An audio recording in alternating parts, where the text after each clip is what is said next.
Nestled on the western edge of Port Phillip Bay, an hour and a half's drive from the deadly intrigues of Melbourne, lies Gateway City, the hub of the region, G-Town. For the last 4 decades, an uneasy peace has existed between the Anarchs and Camarilla in G-Town, their borders meeting on Bruce Street in the very centre of the city. The two sects divide the domain neatly in two. The native Anarchs, consolidated in the industrial north, have learned to tolerate Prince Aveline and her Camarilla invaders, and she in turn grants all Anarchs the right to hunt and conduct business in her waterfront domain. Anarch rabble-rousers and Camarilla traditionalists each afford their counterparts a reluctant respect. Until now. Word from Melbourne has reached the kindred of G-Town. Prince Squizzy wages a war on 3 fronts against a newly reorganised Anarch faction, Sabbat infiltrators, and the onslaught of the Second Inquisition. As refugees from both sects flood into Gateway to escape the oncoming chaos, local tensions flare, and the truce that has maintained peace since 1983 will be pushed to its limits. Welcome to Lords of G-Town, a Vampire the Masquerade 5th edition actual play podcast presented by DM Fiat Podcast, with music by Kevin MacLeod, White Bat Audio, Ivan Duch, and Jaxius Music. Now, as the sun sets on the city and the blood stirs, let's see what horrors the kindred face this night.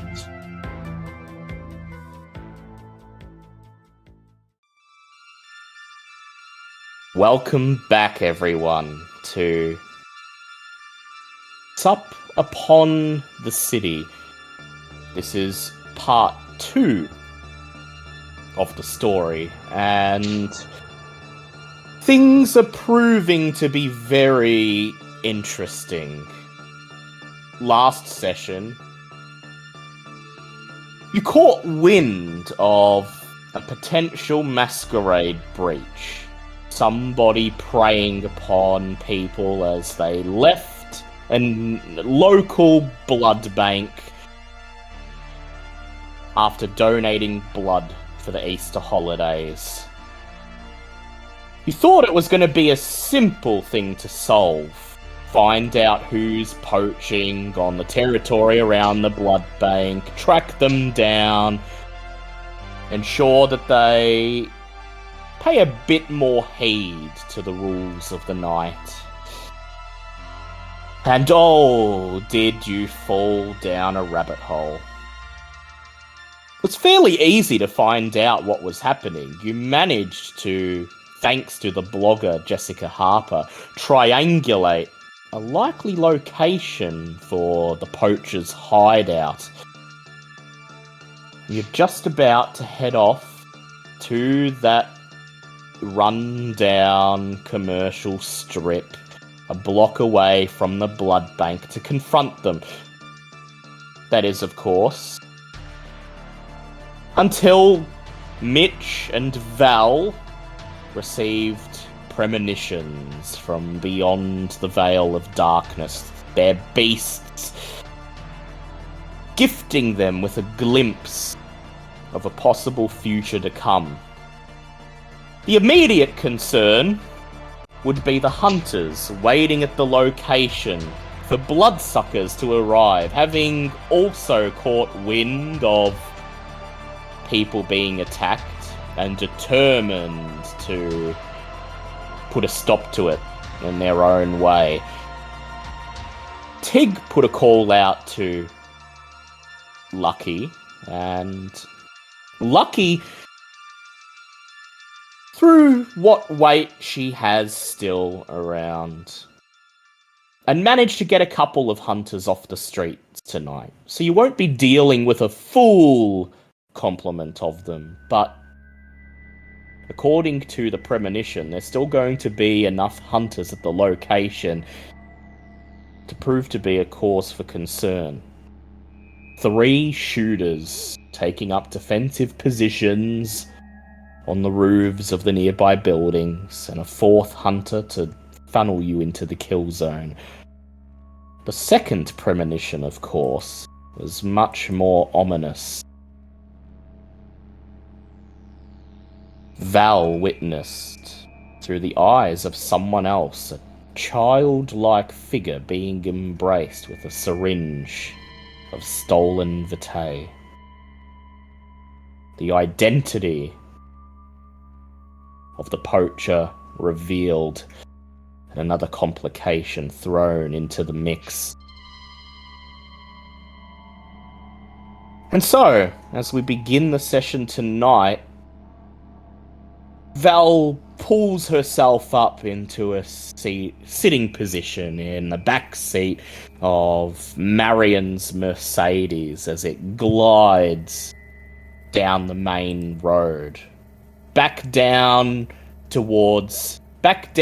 Dunedin Road through South Gateway towards Thompson, across the Barwon River.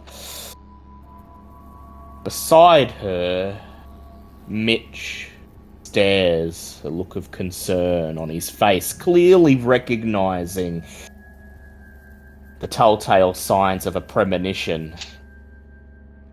Marion occasionally glances through the rearview mirror, and she notices that Val seems to be back in the here and now. Outside the window, you can see Tig's ute, parallel to the Mercedes, although looking like its drive down the road is far less graceful, seemingly going out of its way to hit every pothole and bump in the road, while the 3 dogs wag their tails furiously as if they're enjoying a carnival ride. And Bouncer, as ever, looking queasy, glimpsing you through the window and shrugging.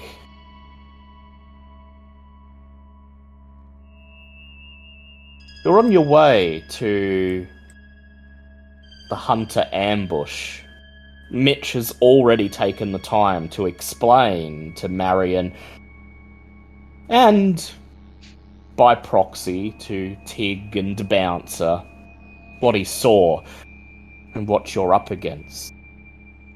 But Val, you've just found yourself being pulled back to reality.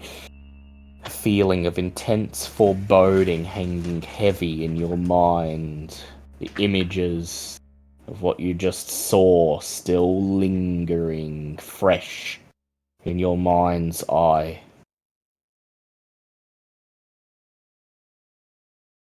Do you tell the rest of the coterie what you just witnessed?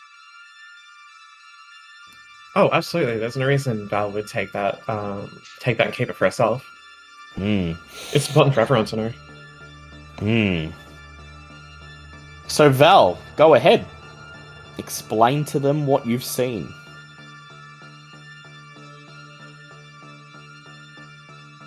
Val starts and stops for a sec, trying to gather the words to kind of express the disjointed imagery and the strange, kind of shrouded figure. But she starts off. I think I know where Nadine's blood went. I think this is getting far more complicated than we could have bargained for.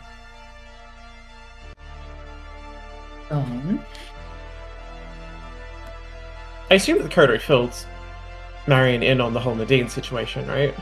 They would have. The backing details of it, yeah. I'm sure they have. Someone, for some reason, has not only taken her blood, but I'm fairly certain that whoever's been going around attacking people as they walk home from the blood bank is an unwanted ghoul of hers, created by proxy. And I'm fairly certain they're no more than 13 years old. You mean 13 years schooled, surely? No, 13 years alive.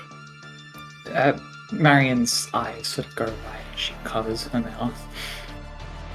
As with all premonitions, it's a bit iffy. I don't know exactly what the details are going to shake out to be, but I mean, it never falls far from what I've seen. If it's not exactly the situation, it'll be close. Surely a metaphor or something. It's not usually like that with me. Yeah, Val's premonitions are usually pretty on point. Pretty A lot more unsubtle. literal, yeah. If Mitch had had this premonition, perhaps, but no. Val's premonitions usually get right to the point, and as Val's voice emanates from Bouncer's mobile phone sitting on the dash of Tig's ute, Tig, you perhaps feel a spasm of disgust, an instinctual reaction to the words no older than 13 years. Just dragging a kid into this mess. You sure it's a goal? You sure they ain't embracing them? I'm not sure. It's hard to see. From Can the you angles even that I got, embrace with a needle? Shit, I don't know. I don't know. They seem... It's hard to tell from the details. Everything's quite shrouded. I didn't even get a good look at who the figure was, but they definitely used the hypodermic needle, and there was definitely a child. It seemed as though they were dead previously. This is gonna get messy. But Yes, we got sir. one mess to deal with first. Mm. It's So not just what going to get kind- messy for us, it's going to get messy for Nadine. Somebody's really got it in for her, yeah? Oh, absolutely. If this is true, then it's one big old conspiracy, really. Mm. Well, we ain't got time to unravel that. We got something to do first. Once we got that kid in hand, we can figure out what to do next. But we got to deal with them hunters first. Val doesn't say this out loud, but perhaps she recognizes that things are really getting interesting for her tonight. Not only is she one-upping Jace by beating him to his story, but there's gonna be scandal involving Nadine, and as much as Val feels for Nadine, the fact that she's a harpy means that her beast is unceremoniously relishing in this fact, and in spite of the situation you're about to walk into, Val, you find your beast purring with excitement and anticipation.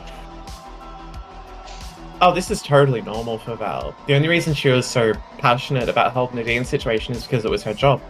Yeah. She will never disappoint anyone. I will ask, before you arrive at your at your destination, does anyone feel like they need to hunt? No, Val is okay. Yeah, Marion's fine. You know, says Tig, I'm thinking that maybe somebody's trying to bury what Nadine's been doing with that dominate research, you know? Somebody But really... by ensuring a masquerade breach occurs under her watch, I suppose? Well, seems to me if that's the reason, then they're not just going after her, but her sire, because they was both involved with it, yeah? Somebody's really wants to make sure Dominate doesn't get broken round here. That's what I'm thinking, but that's just what I'm thinking. It would make a lot of sense. Anyway, hunters. So what I'm thinking is they already made our vehicles. So we stop before the street and we let some people off who are good at sneaking and spotting, yeah?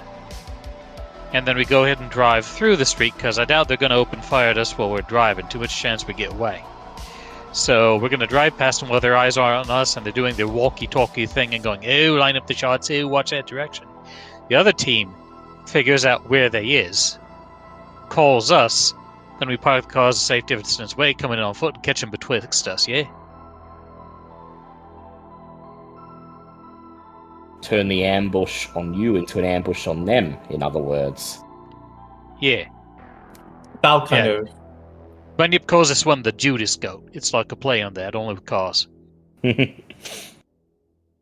Val was never part of like a SWAT team or anything like that. So this kind of like combat tactics is a little beyond her, but she's pretty sure she's got an idea of what TIG means.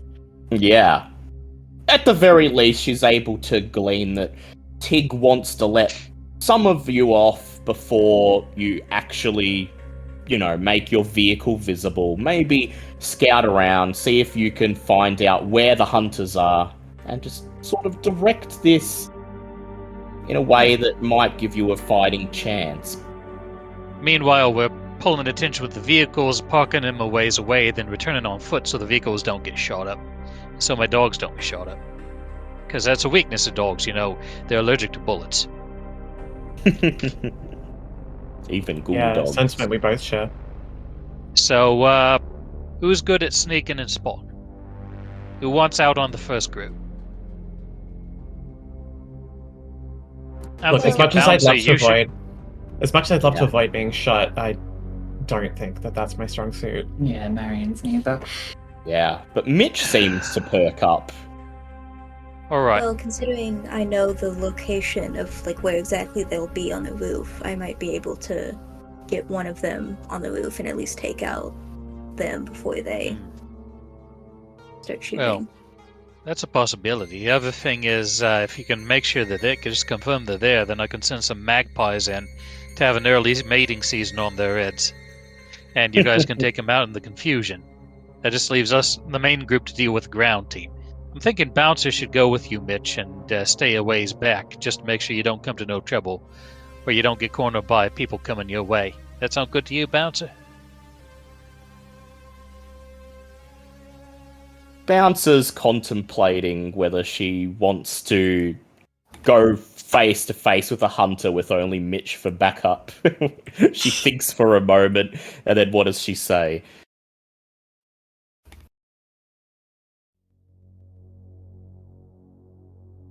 I suppose it'll help even the odds a bit.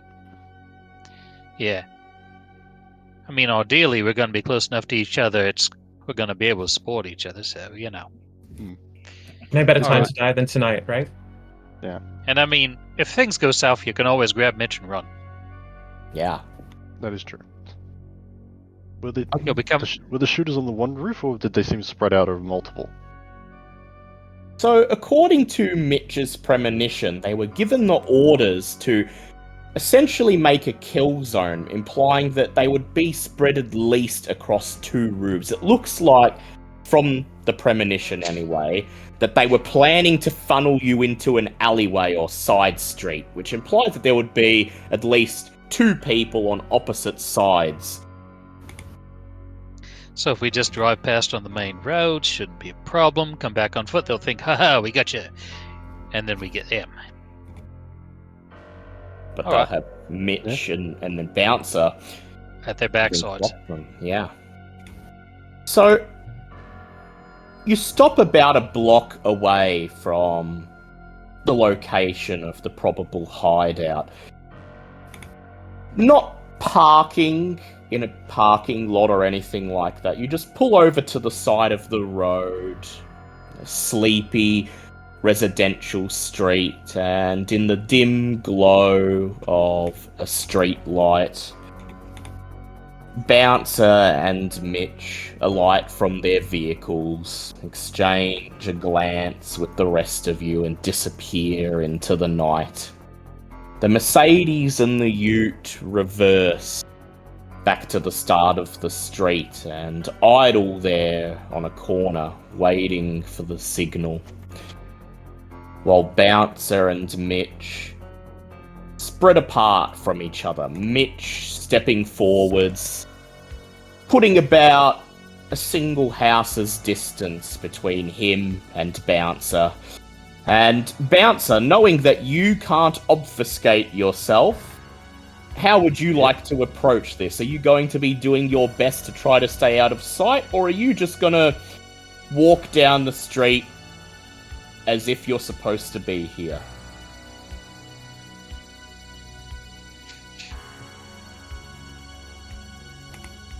We're supposed to be pincer team, so I think she'll be trying to like stick to shadows, to stay out of, like stick close to like the base of the buildings, hopefully stay out of line of sight. Yep. And you rolled a Dex plus Stealth of 3, I believe. No, I was just letting you know that's what my pool is. I will allow you to substitute your Dex for your wits if you like. That is better.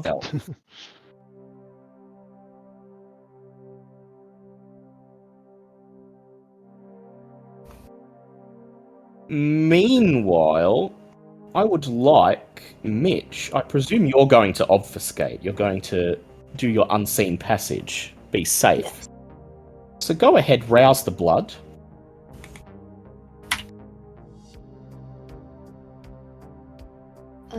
I succeeded. Succeeded. You did not get hungrier. Bouncer, how did we do on that roll?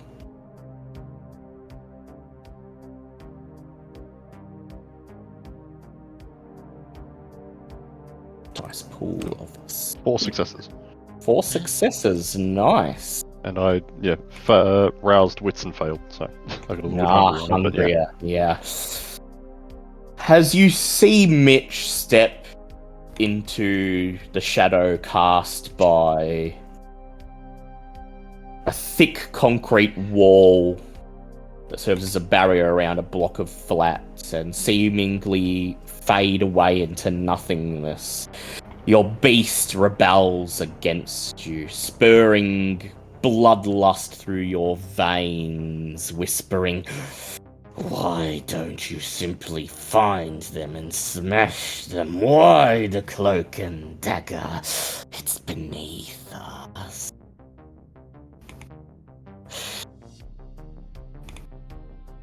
And yet, you continue on, gritting your teeth, doing your best to force your beast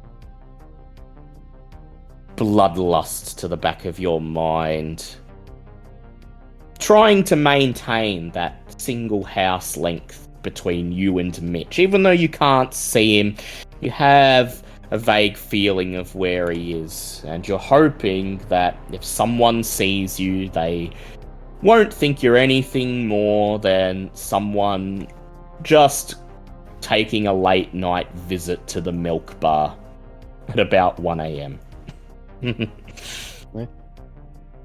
So, a few minutes later, you turn the corner, step out of the residential street, and emerge on the languishing commercial strip. This street is missing most of its street lights, presumably due to vandalism. For the most part, the street is cast in near total darkness, lit only by the ambient light spilling forth from the surrounding suburbs or from the windows of buildings that are still open at this time of night. The stores along this street include several that have been boarded up with fading Felice signs. A newsagent, a shoe store, and an aromatherapy shop are the only businesses that still appear to be in operation, all of them having closed at 8 p.m, long since dark and dormant. All of the businesses have solid shutters or a rolling metal door to protect the premises from vandalism, which hasn't stopped the graffiti. There are a few alleys that lead to small parking lots and a narrow one-lane street that runs the length of the row of shops. Mitch and Bouncer, I'd like you to make me wits awareness checks, please.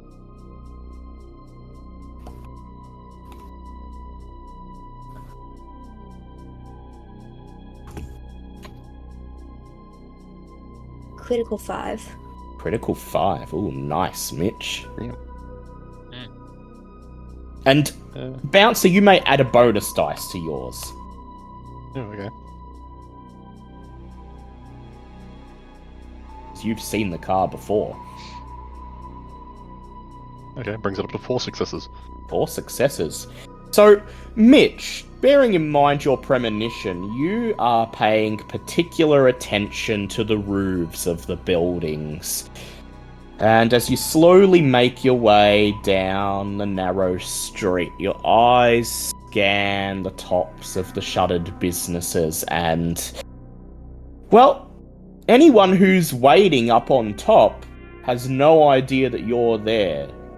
To their eyes, the street below is completely silent, completely empty, and so they make no attempt to hide themselves, and you spy 3 men, each of them brandishing a large hunting crossbow hanging over the side of the roofs. 2 on one roof, 1 on another, and both of the roofs are, as you expected, adjacent to one of the alleyways. An alleyway that crosses through the block of shops into a small parking lot. Before they perhaps feel your presence disturbing the air, you have just enough time to notice that rather than crossbow bolts, the crossbows they're brandishing appear to be loaded with thick, pointed sticks of wood. The crossbows have been haphazardly modified to fire stakes. Then the hunters, their senses finely tuned, hear something, sense something, and they quickly duck, taking cover behind the waist-high brick walls that line the roofs of the buildings. Perhaps it was Bouncer turning the corner, stepping out onto the street and casually making her way down it, darting from one patch of shadow to the next that spooked them. Bouncer, for your part, you don't notice the men on the roof, but you do notice, parked in one of the narrow alleyways towards the end of the street, the same Holden Commodore that was following you earlier this night. And behind the wheel, staring out onto the street, trying his very best to catch sight of you, is the same hunter who you locked eyes with, who you used your daunt on. He's nervously scanning from left to right, squinting, leaning forwards over the dashboard, trying to catch sight of incoming bloodsuckers. As you dash from one storefront to the next, pressing against the wall, he seems to catch your movement out of the corner of his eye and whirls around, staring in your direction. He hunches over the dashboard, trying to spot you, but seems to be unable to. However, he's clearly suspicious as you see him reach for something under the dashboard, pulls out a walkie-talkie, brings it to his mouth, and you see his lips move as he imparts some information to his teammates, and then resumes his vigil.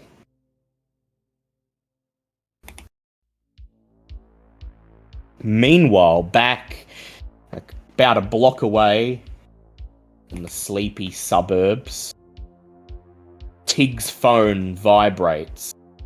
There's a message from Mitch. 3 on roof. Split 2/1.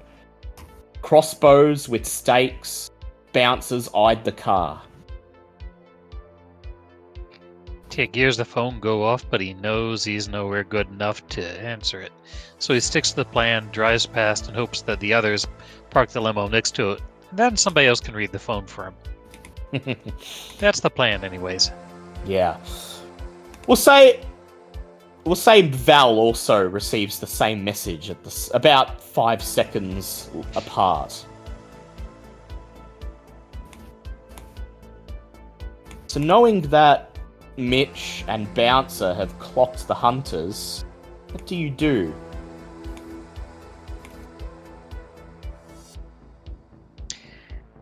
Well, go ahead and drive past on the main road to draw the eyes of the that were watching out for us. Park a ways away, then come walking up. Yeah. And together as a group. And when we do that, I'm going to summon some magpies and send them to disrupt the crossbow snipers about the point when we're in range. Yeah. So Mitch, knowing that there are at least 3 on the roof and one of them on one roof is all alone, are you going to try to get up onto the roof and take him out?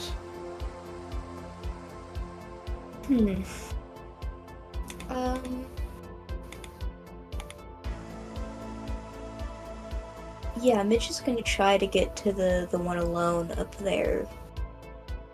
Are you gonna do it now, or are you gonna wait until you see Tig's car and the Mercedes drive past? Wait, knowing that Tig's gonna send birds, or at least attempt to. Are you gonna wait for the commotion, or are you just gonna do it now when no one suspects? I think when no one suspects, because Mitch is going to use compel instead of trying to fight in this situation. Fair choice. Bouncer, in the meantime, what are you doing? You're standing down on the street, pressed against one of the shuttered storefronts, and you've got the inkling that if you step out of cover now, the guy in the car will spot you.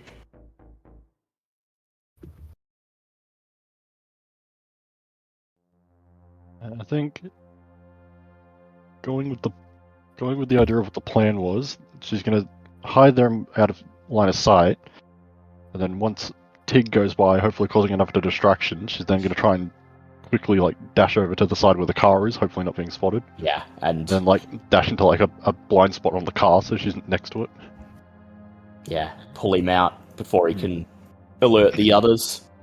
So, Val and Marion, do you think this is a sound plan? Anything you'd like to add? Not really. Look, Marion is way out of her depth right now.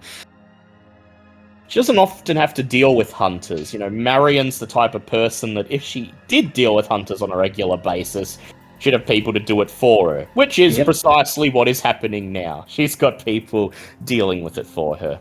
So, Mitch, you are currently obfuscated, but you can still make noise. As you creep towards the building, you quickly spy how the hunter was able to get up onto the roof. There's a fire escape unfolded along the front of the building, splayed over the roller shutter. It leads directly up to the roof. However, as you place your foot on the fire escape, you realize it's not very firmly affixed to the building, and the slightest bit of weight you place on it causes it to rattle loudly, meaning if you were to climb it, it's probably going to make a significant amount of noise. You could risk this, or you could see if you find another way up. Or, third option, I have Silence of Death. You do, yeah. I assume I can't have that and Unseen Passage activated at the same time. It's one or the other. You can. You can, but I will make you roll. As this is the first time you've had both active, I will ask you to rouse the blood. Okay.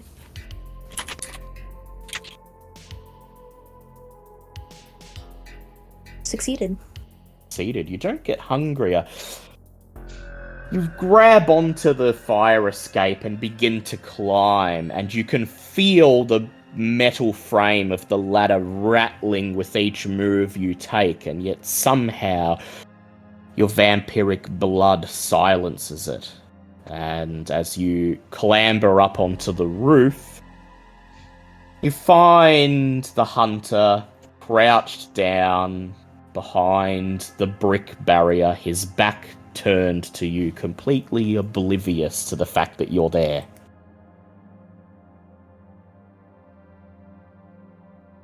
Mitch is going to maneuver himself the best he can to make eye contact. Like, he might, I don't know, kind of be off to the side a little bit. Just enough that he can activate his compel. And he just says, "Go home." Yeah. So, you creep up to him as close as you can. He can't see you, he can't hear you, but he can feel your presence bearing down upon him. And when you're about an inch away, suddenly he whirls around, brandishing the crossbow. He opens his mouth to say something, but already your eyes are bearing down into his, and you're activating your dominate. He's a hunter, however, and he's prepared for this possibility that a vampire would get the drop on him. So go ahead and make me a charisma dominate roll, please. Okay.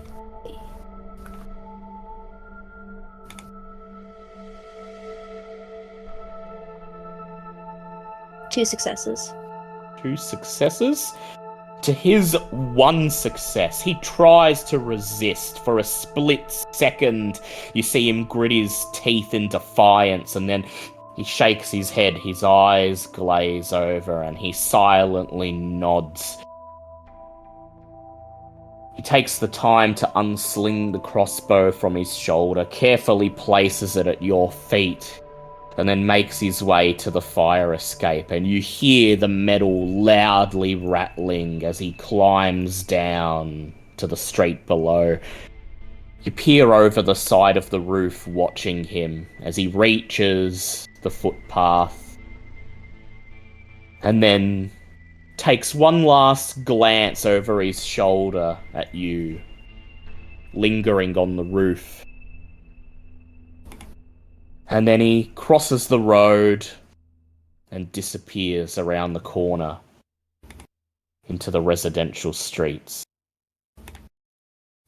It's at this time that you hear the sound of tires crunching on gravel as Tig's ute turns onto the street, and you hear the telltale barking of his 3 dogs,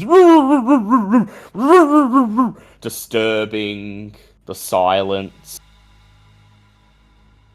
Marion's Mercedes coming close behind, and you watch as they both make their way down the street. Across the alleyway, you see the other 2 hunters immediately perk up, raising their crossbows, holding them over the edge of the roof as they watch the 2 vehicles. And down below, Bouncer, you see the man in the Commodore immediately set his eyes upon Tig's ute, reach for his walkie-talkie and alert the others that the bloodsuckers have arrived. They make no move to attack, but you get the feeling they're scrambling to prepare their ambush, and indeed, Mitch, you see the other 2 hunters get into position, pointing their crossbows down into the alleyway, waiting for the vampires to be herded in. The ute and the Mercedes reach the end of the languishing shops and then turn the corner. You continue on for about another block until you come to a small parking lot on the very edge of a strip of cafes and fast food restaurants. You park, climb out, and appraise each other of the situation. Alright. Time to call up some birds. Alright, Tig, go ahead and rouse your blood and roll me to do your feral whispers, please. Does not get hungrier. This is charisma plus that plus that. We'll see how she goes. Critical 6. Critical 6. Val What he's and good at, he's good at. Val and Marion, as you climb out of the Mercedes and see Tig standing in the middle of the parking lot, the first thing you notice is the 3 dogs forming a circle around him, usually barking uproariously, flapping their tails in excitement. They're standing unnaturally still at the moment, baring their teeth, growling. The next thing you register is the sound of flapping wings as the full moon in the night sky overhead is suddenly blotted out by a flock of magpies, their feathers grey in the night light, their eyes glimmering like little candlelights, their beaks long, piercing, pointing, seemingly more than usual, and there is at least 30 or 40 of them descending upon you.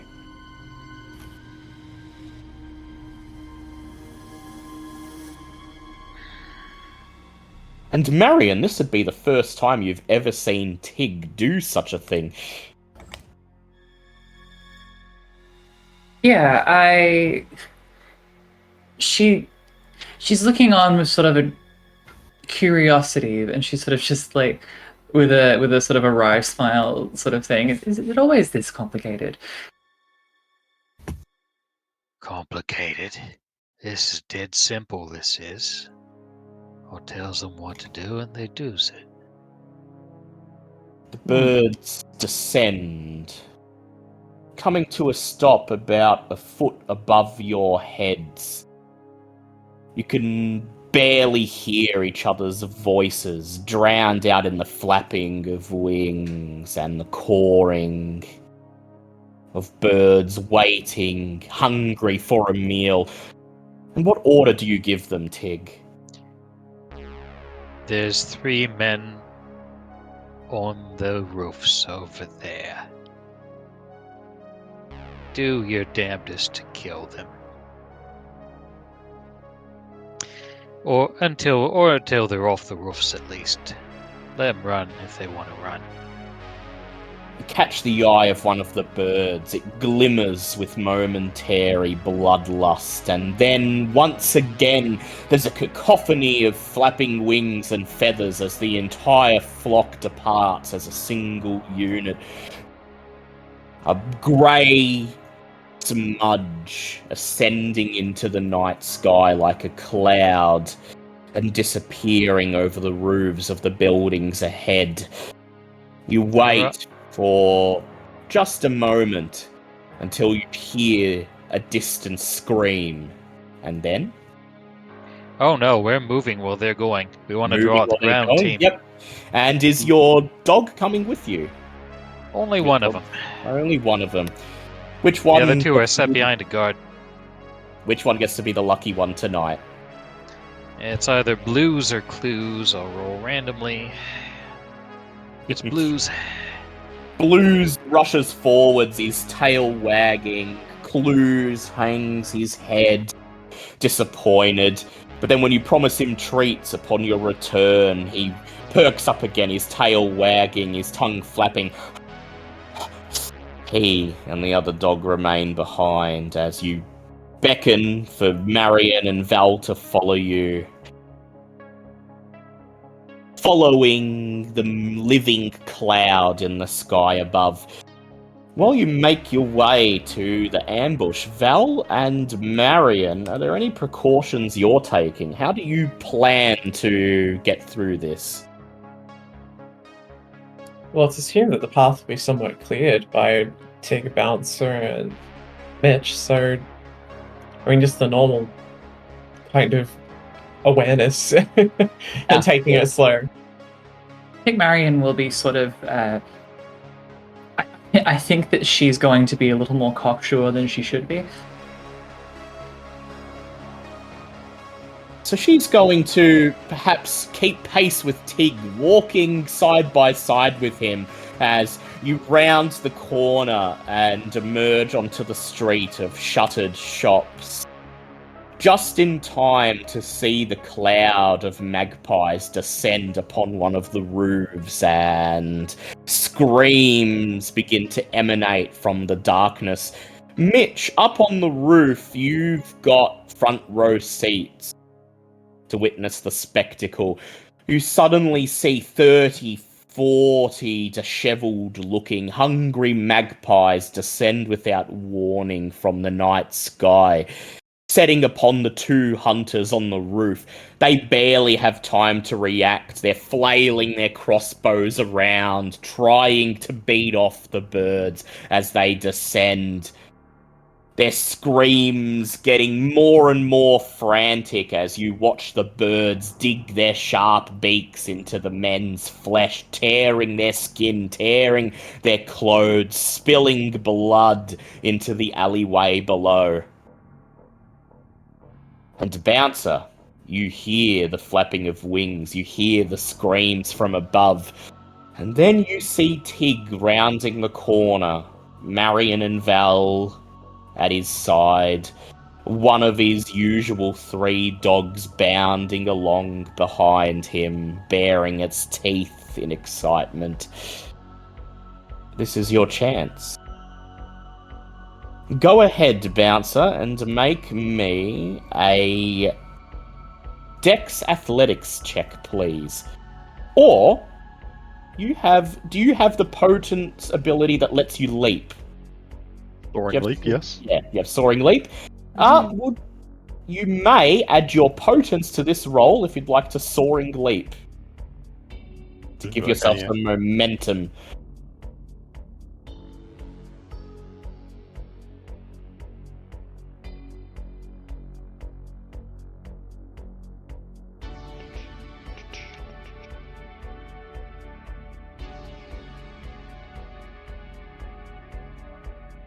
That is 3 successes. 3 successes? Right, okay, to his 2 successes. Yeah. You guys are rolling well for now. For now. As you hear the screams from above, you step out from the shadows. The man in the car immediately spots you. He scrambles to grab something from under the seat.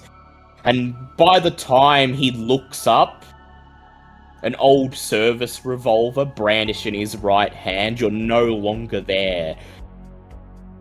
You've called upon your supernatural strength to close the gap between you and his car, leaping down the street and then sprinting the rest of the way.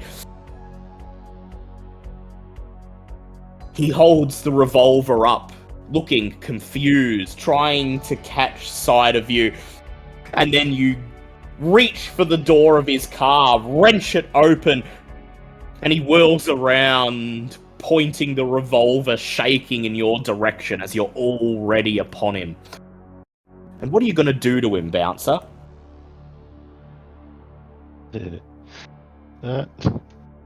Noticing the gun shaking, it's like her eyes like go to the gun, linger for a second, and then look back up at him and just put it down, and you might leave with no broken bones. Make a strength intimidate check, and of course, add your presence if you're using Daunt. Yes.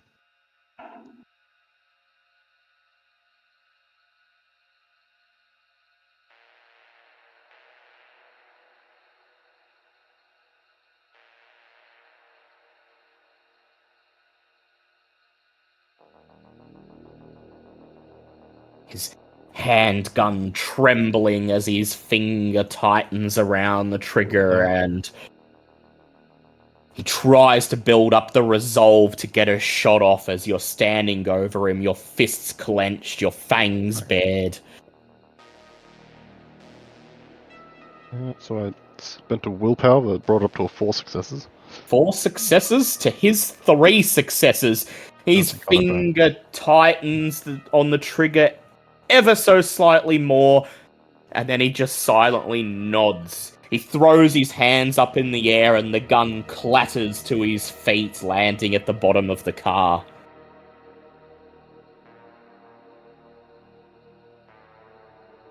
He's at your mercy, Bouncer.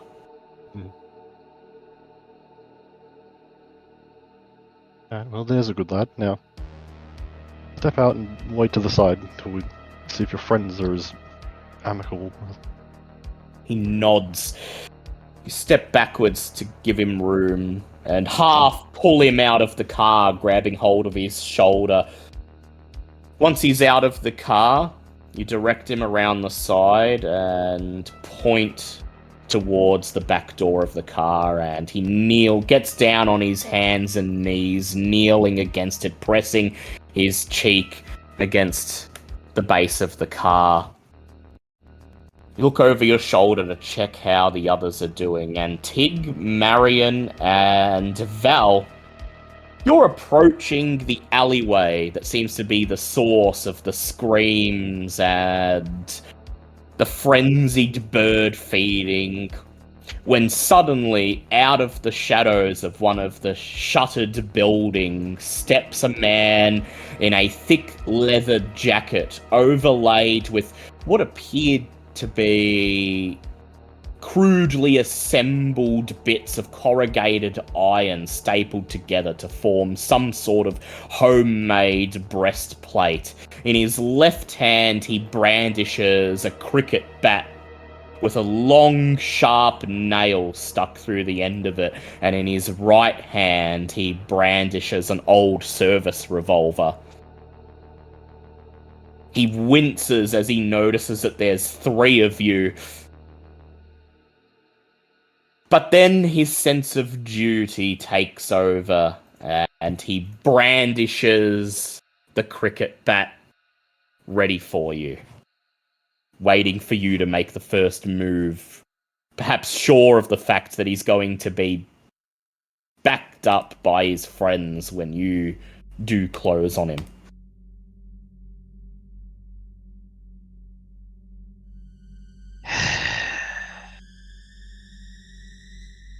A cricket bat.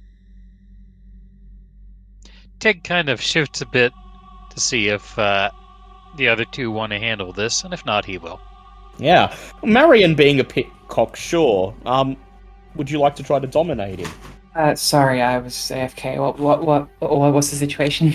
Yep, so you're just heading down the street and a lone hunter has stepped out. He's flexing a cricket bat with a big, long nail through it, perhaps more of a railway spike than a nail, and he's just sort of standing there smiling, waiting for you to come in at him, thinking that his friends are going to back him up.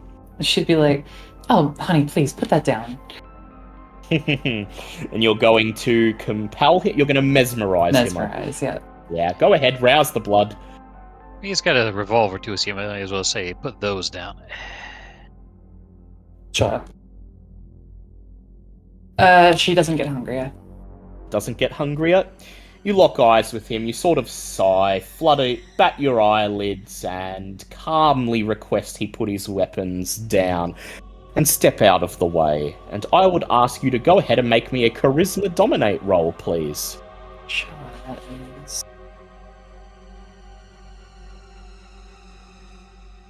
Or manipulation dominate, rather. For mesmerize. 4 successes. 4 successes. To his 0 successes. The roll for the antagonists. It's not rolling well tonight. Yes, ma'am, he says as he lowers the baseball bat carefully down at his feet and then holds out the revolver as if presenting it to you as a gift. Oh, thank you. And she'll walk over calmly and just take it up with a delicate hand. Pleasure, ma'am, he says, nods his head, and then blinks, suddenly realizing where he is and what's happening. The gun is pointed directly at his head. Directly at him. Now, who do you work for? He grits his teeth. What? He looks over his shoulder, perhaps expecting backup. Doesn't see anyone there.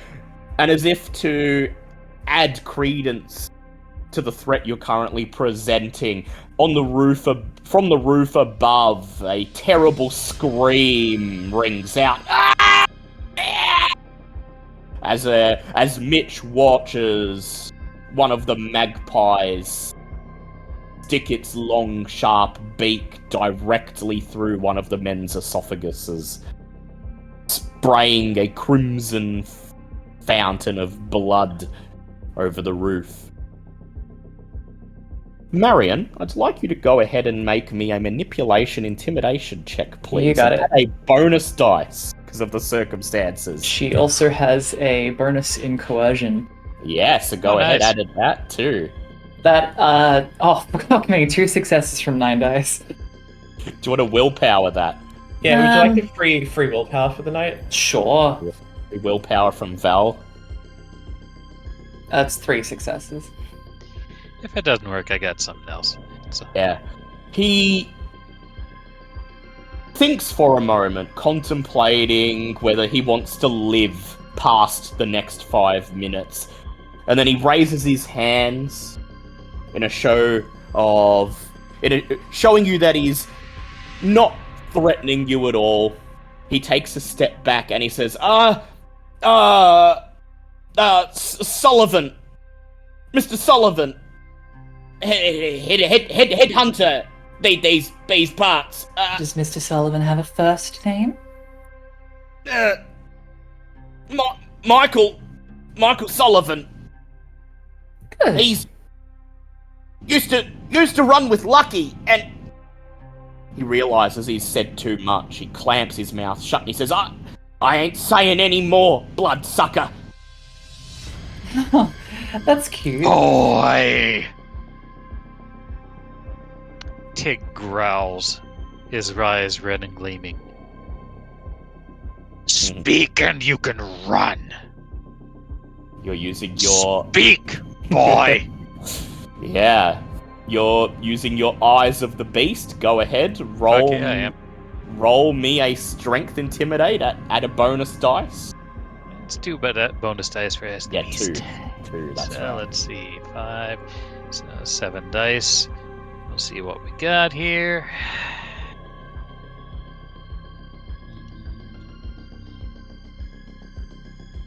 Only 1 success. 1 success. You erode another of his willpower points as he freezes, stares right back at you, and then stands firm. His eyes somehow mustering up the courage to stare back at yours. He desperately wants to run, and yet he stays where he is, either out of choice or because his fight-flight response has chosen freeze. And he simply says, Michael Sullivan's broken away from Lucky. He has. Gonna rid the city of you freaks. Gonna get in touch with the blokes down in Melbourne. They're gonna provide resources. Marion's aware that Lucky is buddy-buddy with Tig, yeah? You were there for the call. I was too. Tig, how is Lucky doing, by the way? That bitch, Tig spits. She won't be lucky much longer. I would like Tig to go ahead and make another strength intimidate check with 2 bonus dice. And I will also ask Marion to make a manipulation subterfuge check. Oh, sure. Messy critical 7. I got a 4. 4. Ooh. Yeah. I've got an idea, but if you get something, I'll, go for it. Go ahead. Go ahead. If you've got an idea, I'd love to hear it. Okay, so Tig is actually trying to cover that Lucky's working for him now. So he gets the idea, oh shit, if we don't, sell this, we're gonna have to kill this guy.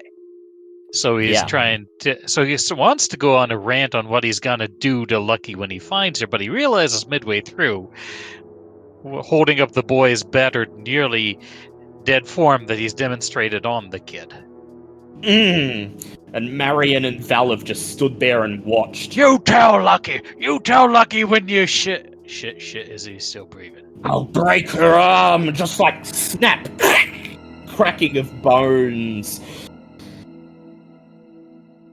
And then I'll drain her dry, spill her blood on the street. Excuse me. Val leans over and whispers in Marion's ear, "Oh, rookie mistake. You don't get him worked up. You'll figure it out there." Thank you for the advice. And this poor hunter works it out very quickly as about 30 seconds later, his broken, battered, barely conscious form lies at Tig's feet on the concrete. And Tig, you may go ahead and reset your hunger to 1, as just as you threatened, you drank him. Oh shit, that's a stain. Yeah. Alright. Pale, lacking blood, struggling to draw a breath. He nods silently. I'll pass it on. Tell Sullivan he's next, and then Lucky. Deliver a swift kick to his rib. There are no more bones to break, so instead he just winces in pain. He coughs and his eyes roll into the back of his eye sockets. And he sinks into unconsciousness. Does anyone have any compunction against me ghouling this man for a little while? So it's that, or somebody asks some very awkward questions about how this happened to him. I mean, I was just gonna let him wake up in the hospital and tell Sullivan what he knew, but if you got better, if you want to ride... I don't think hospital's going to work for that, sweetheart. He looks pretty roughed shit. up. Shit, yeah. Get him quick. Yeah, she was already kind of not really listening to Tig as she nicks a hole in her wrist and passes it to the man's mouth. Oh, might have gotten a little carried away. A little Tig is bit, going to go sweetheart. stand watch. Yeah, go ahead, make a rouse check to give him your blood. Yeah, sure. Little do the coterie know that Marion would have just put him down after he gave them sufficient information. She does not get hungrier. Yeah. She holds her wrist over his mouth, and you watch as a single drop of blood rolls down past his lips. He draws breath, shivering, as he swallows the blood, and then suddenly his breathing stabilizes. The anguish on his face melts away, and if you didn't know what had just happened to him, you could swear he was peacefully asleep. And as you feed him your blood, Marion, he may be unconscious, but his body will remember that you've done this. Will you impart any subtle orders as you feed him your blood? Yeah,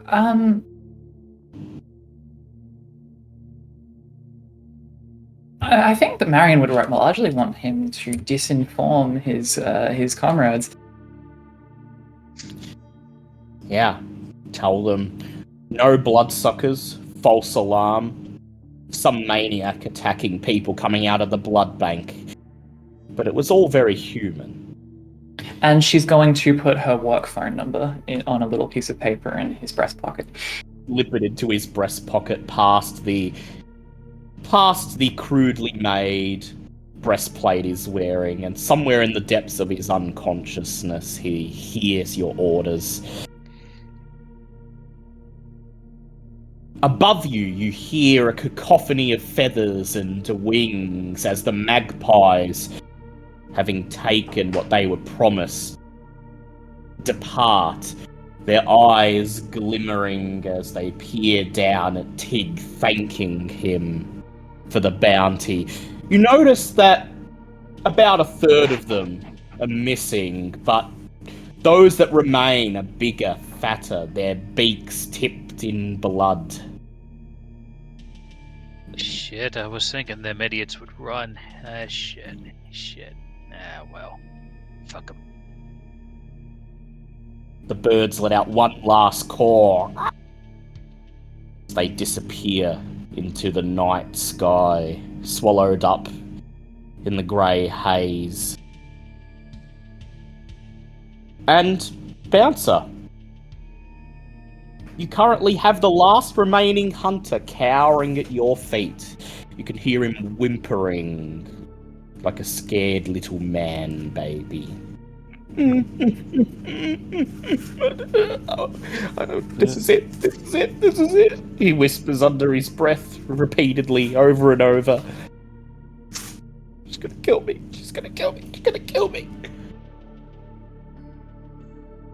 I guess she would have noticed too, like the magpies suddenly leaving and Yeah, she would have the seen cloud. Yeah. You would have seen the flock disperse. Noticing that, and it's like, she's like, well, I haven't heard any she's like, I haven't heard any gunshots yet, so she's gonna quickly send a message off to Valve like, everything good on your end? Val, what do you send back? Messy, but sorted. Messy but sorted. Do you choose to emphasize the mess, Bouncer? Yeah.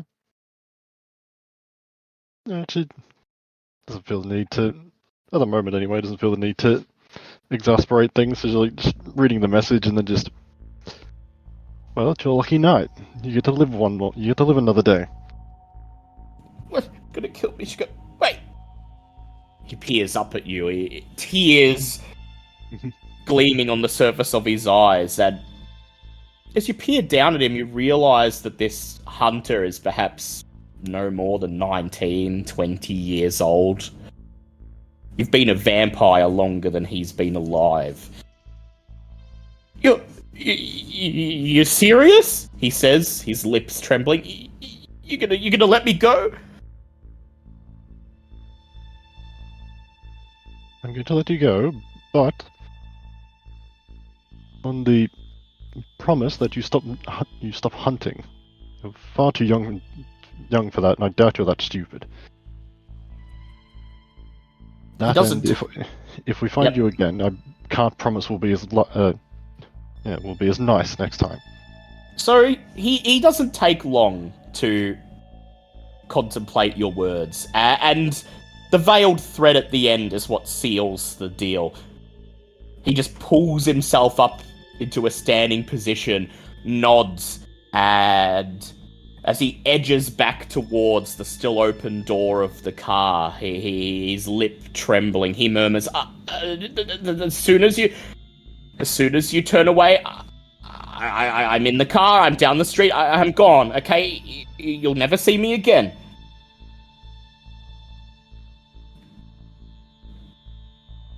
And as he Glad we understand each other. And she turns to leave the alley. And as he slides into the driver's seat of the car, he bends down and tosses the revolver out of the car. It lands on the concrete. You turn your back to him, satisfied. You hear the engine roar to life, hear the squeal of the tires as he pulls a U-turn and drives as fast as he can in the opposite direction away from you. You convene with the others down the street at the mouth of the alleyway that was to be the kill zone. The fire escape rattling loudly as Mitch, now visible once again, returns to the fold.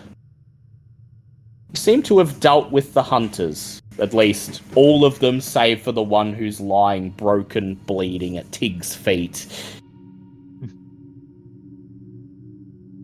Now, there's the question of the poacher. You know that the poacher is somewhere in this vicinity. This street is the most likely place where from which they've been staging their attacks. You weren't able to get a very good look while dealing with the hunters, but now that they're dealt with, you can begin your investigations. How would you like to get started? Well, first off, does Val remember anything about the internals of the house that she saw in the premonition? Make me an intelligence auspex roll, please.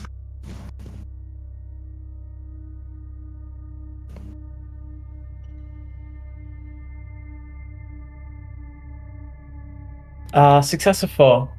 Success of 4. You close your eyes, trying to call back the premonition.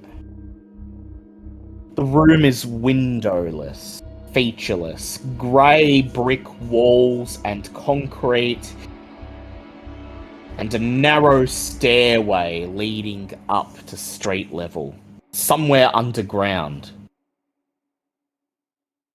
Probably a cellar or a basement. That doesn't exactly narrow it down if we're working with the outsides of these places, though. It's Yeah. good to know, though. Yeah.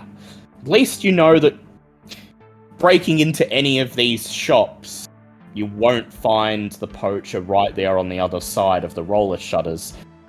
But it doesn't exactly help. Anyone else have any other ideas? Val also relays this information. Yeah. Are there any, like, looking up and down the street, are there any bus stops? There's a bus stop at the very end of the street, and you smile as you realise that this bus stop is perhaps the darkest place on the street. I mentioned before that this street's lacking most of its street lights. Yeah. Either due to vandalism or lack of funding, someone's just unscrewed all of the lights out.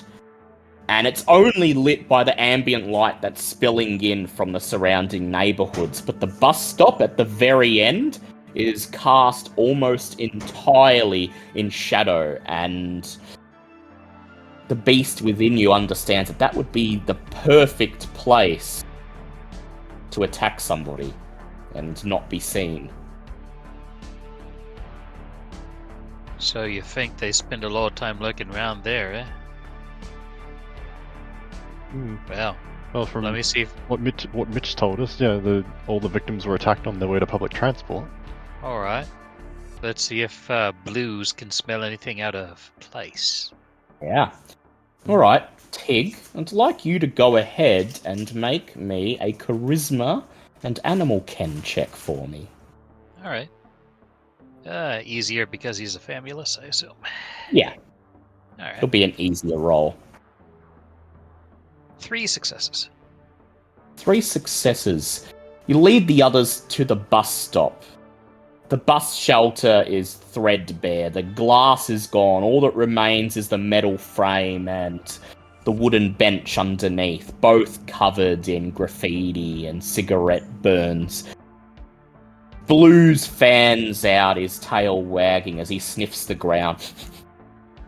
It only takes him a second. He begins to bark, his tail perking, sticking right up like a flagpole, indicating that he's picked up a scent. He looks over, he looks back, catching your eyes for just a second before he sets off at full speed, bounding down a dirt path that leads away from the bus stop towards a narrow alleyway that runs along the back of the strip of shops. Alright. Shh, boy. Let's follow quiet like. So, if you're going to follow quietly, I'd like everyone to go ahead and make me a dex stealth check, please. Oh god. Can Mitch just reactivate his... Yeah, go ahead, if you don't mind possibly getting hungrier, go ahead. Marion fails. Ariad fails. Can I just Sorry, talk? is that a- stealth? Is that a stealth dex check, did you say? Yes.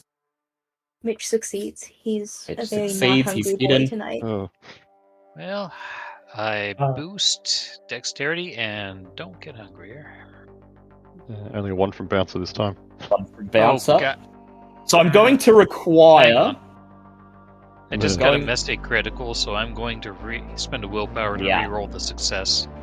Fair. And a few more while I'm at it. I am going to require 4 successes from across the whole group for this to be a pass. Val only got a 1. 1. Only 3 one. here. Ah, well, that's 5. That's just enough. And Mitch's counts as an automatic success, so you're fine.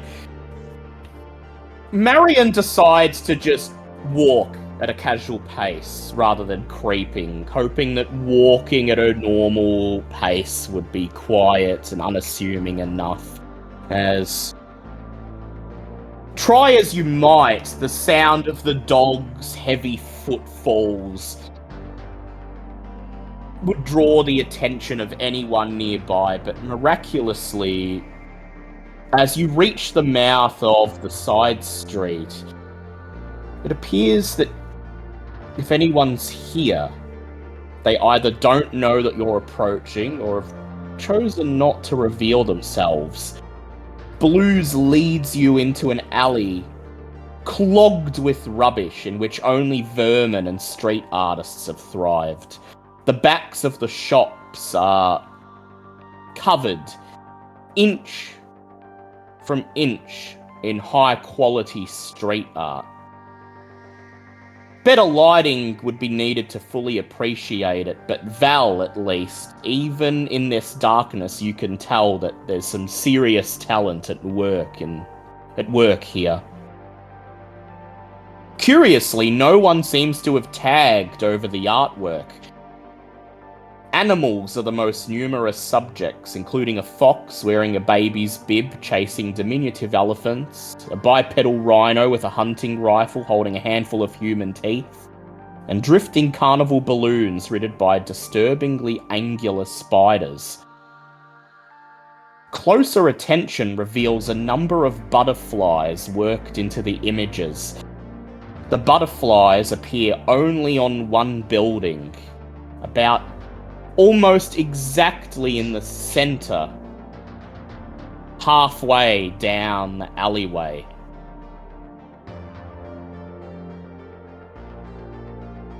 Do we all notice that, or just Val? Just you, Val. Oh, well, Val's gonna lead the charge, start pacing towards the building and kind of wave everybody over, Yeah. indicating that she knows where she's going. Yeah, Val points out the butterflies that are worked into the street art, and Blues seems to concur with Val that something's here as he arrives at the rusted thick metal door that serves as the staff entrance for whatever business this is, sits in front of it and whimpers, staring over at Tig, wagging his tail as if to ask if he's been a good boy. He gets like a very cold and greasy chicken nugget.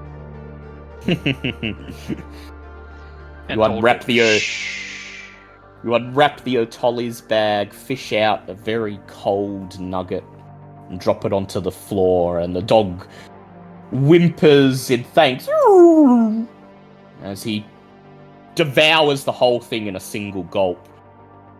Shh, boy, shh. So there's a single door, thick, made of metal, rust flecking the edges, that leads into this building, and there are images of blue and white butterflies painted around the door frame.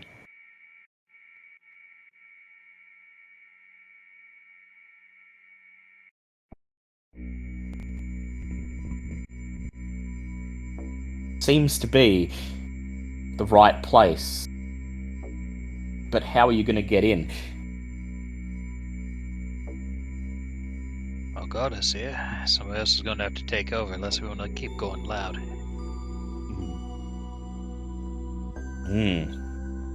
Don't suppose anyone's good at picking locks. I don't think so. Don't think any of us are. Wait, Mitch has break-in as a stealth skill. Would that help? Oh yeah, go ahead. Do me a wits larceny roll, but I'll allow you to add your stealth specialty to it. I have no larceny, so it's... Alright, so it's Yeah. just one dice from your specialty. Can always boost the blood. No, it was a skill, wasn't it? No, it's Oh, a yeah. specialty. Well, yeah, because okay. Mitch has the break-in specialty for stealth, but picking locks is larceny. So I'm allowing Yeah, I Mitch gotcha, to I gotcha. apply that specialty. Yeah. I was going to say, Bouncer has 2 dots larceny, but yeah. Oh, well. If you want, then, Mitch, if you'd like to allow Bouncer to do it, I'll let you apply your specialty to Bouncer's roll. Sounds good to me. Yeah, so Bouncer, go ahead, make me a wits larceny roll and add a bonus dice for Mitch's specialty.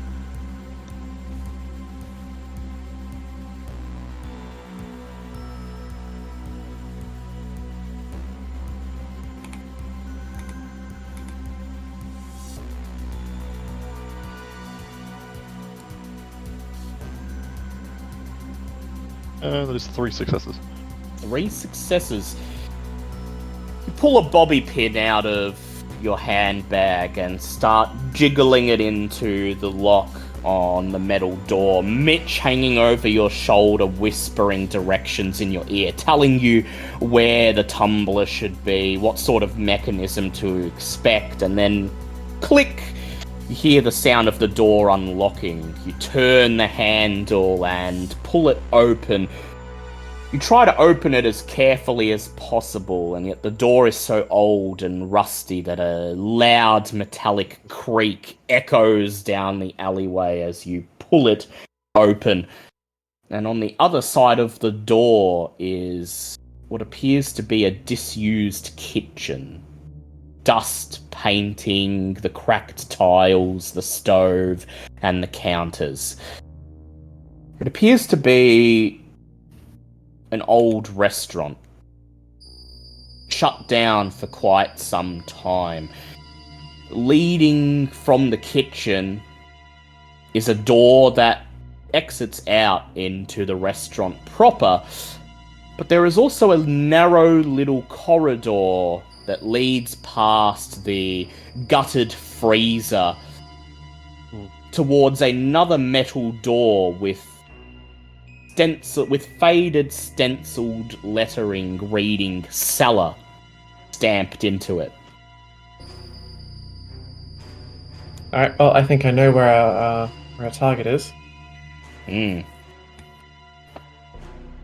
creep across the disused kitchen, down the corridor towards the cellar door, and as you assemble in front of it, feeling of foreboding begins to flicker in your gut.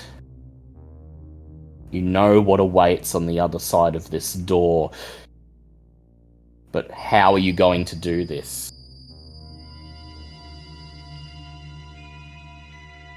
I mean, I don't know about everyone else, but Val doesn't want to go in and execute a child.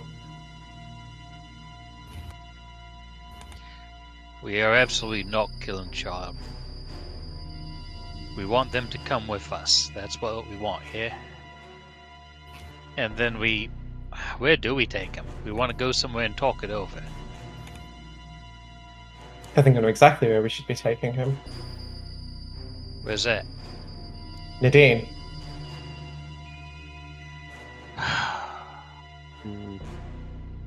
Well, here's the thing. Nadine don't know she made them. Is she gonna be really best one to... I mean, yeah, sure, whatever. That's probably a good idea. Let's get this over with. Alright. And so are you just going to fling the door open and step down into the basement? I'm probably not good at talking to kids that were raised in this generation, so I'm going to stay here and guard the way out. Marion's definitely going in. Marion's going in. Marion and Val, that leaves Bouncer and Mitch.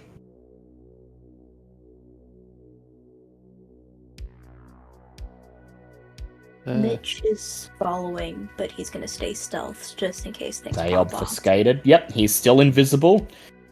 Bouncer, do you think you'll be required downstairs or up here with Tig? Yeah. Up to you. And because between the two of you, you should have the talking fine. I'm just worried about if our mysterious figure in the coat is down there with them. I got things covered up here, and I got blues to keep me company. You'll hear if anything goes wrong up here. Go right ahead, make sure if there's punching to do, you do it, eh? Yeah. Alright, so Mitch is invisible. 3 of you are visible, heading downstairs. And as Val carefully places her hands on the door handle and turns it, and the door begins to creak open, revealing the narrow staircase beyond that descends into pitch black. I would like Val to roll 3 dice for me, 1 for each of you who is visible.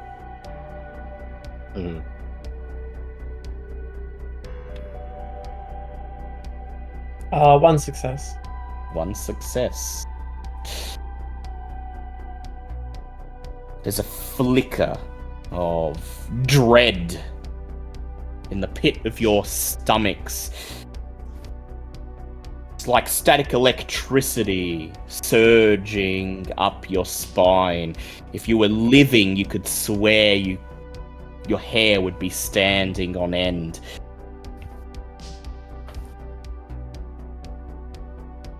Let's be careful, whispers Val, as she's the first to take a step into the darkness, beckoning for Bouncer, Mitch, and Marion to follow.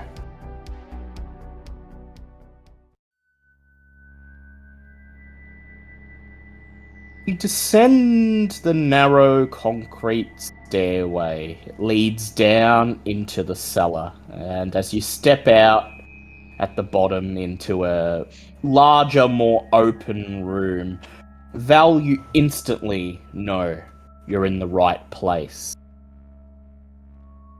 The featureless concrete floor, the grey brick walls laden with grime and muck, the single solitary light bulb in the centre of the room, bathing the vicinity in a white haze.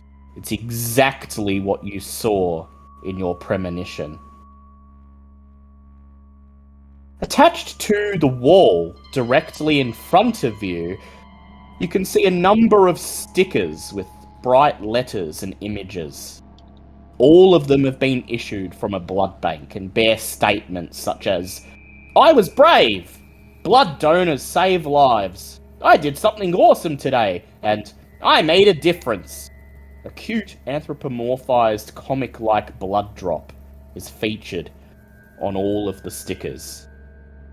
And yet, nobody appears to be waiting for you. The room is empty. Val, you have heightened senses, don't you? Not sense the unseen. She doesn't have either of those. She doesn't have any... Well, what's her level 1? Oh yeah, her level 1 Auspex is lie detector, that's right. So I will ask Mitch to go ahead and make a Wits Auspex roll for me. I can do that.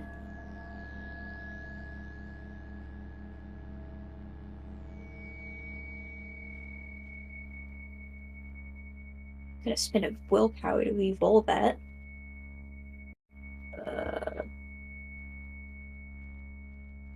1 success. 1 success. You scan the room with the others, and for a moment you get the unmistakable feeling that you're being watched. You could feel a presence somewhere nearby, and then it subsides. The room is as empty as ever, And if someone's hiding here, you're no closer to seeing them than you were before.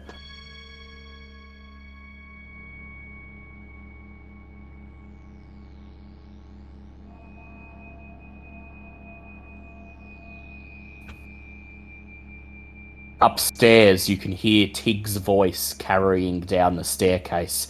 Yeah, Elaine, look, don't get angry, love. Don't get angry. I might have gone off the wagon.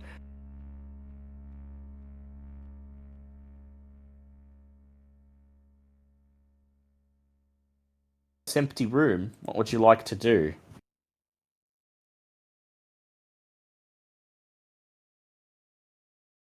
Val will just kind of speak out to the room, assuming that the child is hiding somewhere. And what do you say? Just asks what their name is. Val, go ahead and make for me a, shall we say, charisma plus persuade or leadership. That suits me fine.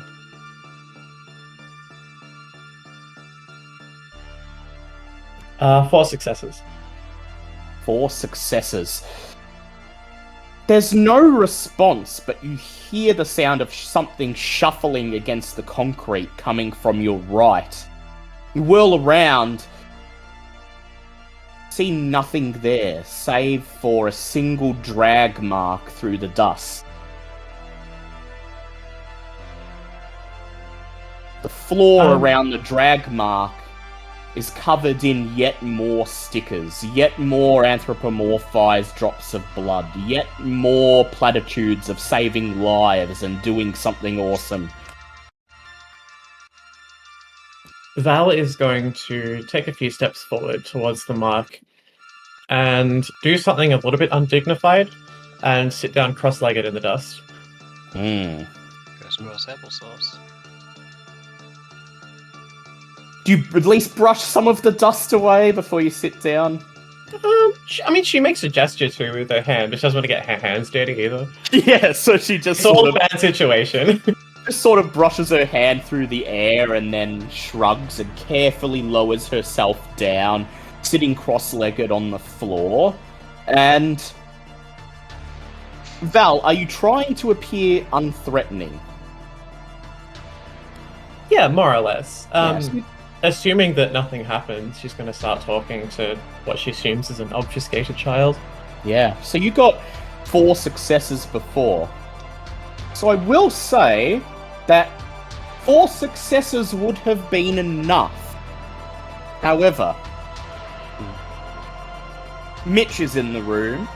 Mitch is currently obfuscated. And he's a Malkavian with the ominous aura Bane. These Malkavians have a way of rubbing off on mortals as deeply unsettling, even if they haven't exhibited any specific behaviour to merit being treated as such. When using their disciplines, the Malkavian takes on a sort of malign aura that inspires a vague sense of fear or unlikability in mortals. Social interactions with nearby mortals, save for intimidation rolls, are penalised by an amount of dice equal to the Malkavian's Bane severity for one scene. Nearby kindred will also be aware of the aura and of their undead nature, but are not beholden to the same mental effects. Oh, is the child not kindred?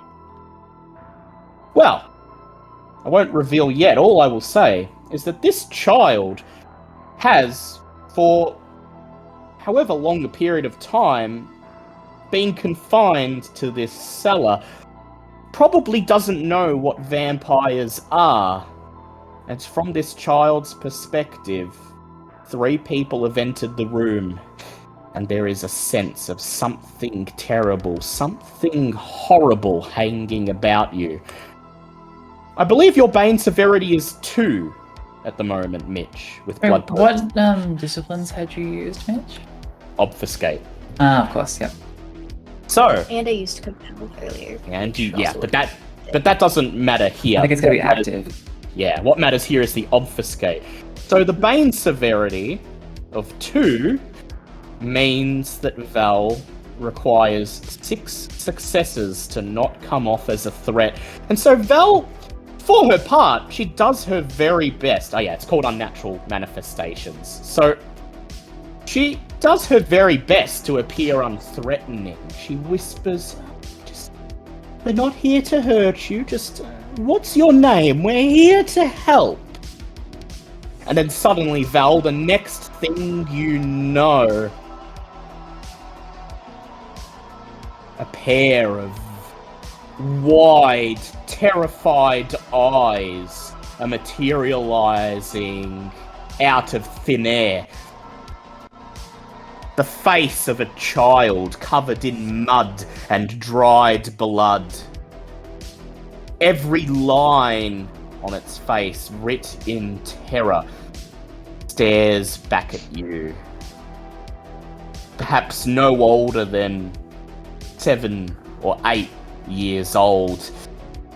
And as its eyes stare back into yours, it opens its mouth and lets out a scream that rings throughout the entire room. A shrill, high-pitched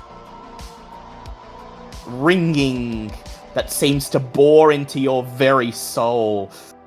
And its eyes flash bright yellow as it attempts to dominate you. Val, go ahead and make for me a composure plus intelligence roll.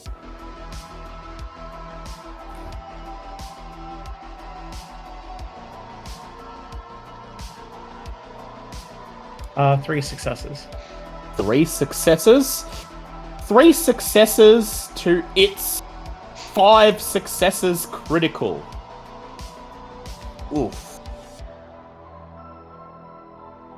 The scream continues, growing louder and louder, and to you, Val, specifically, the high-pitched shriek seems to pound at you like a knife, like somebody is driving a knife into your eardrum and twisting it. You feel pain gathering around the base of your brainstem, quickly spreading. A strange electric current engulfs your entire skull, and you are demented. And you take 2 points of superficial willpower damage. Stay away! Shouts the child, stepping away from you, pressing its body up against the brick wall, its wide eyes shooting from left to right, its wiry, bony hands twisting into a mockery of claws. Monsters! Val's gonna go upstairs and check on Tig. What? Shaken. No, Elaine. No, Elaine. That ain't him. That's a kindred kid. Yeah, no, that's pretty messed up. We didn't do it. Look at Val. Yeah. Hi. How you doing, Tig? I'm kind of having a moment. Do you mind? No, not really. It's clear that Val is a bit destroyed. All right.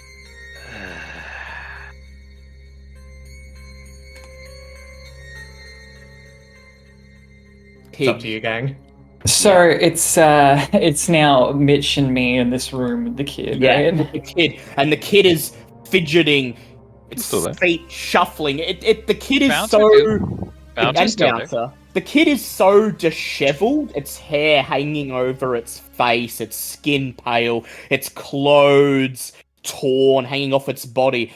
It's not even possible to tell what sex this kid is. Okay. And Sorry, it's yes, and just- bouncer.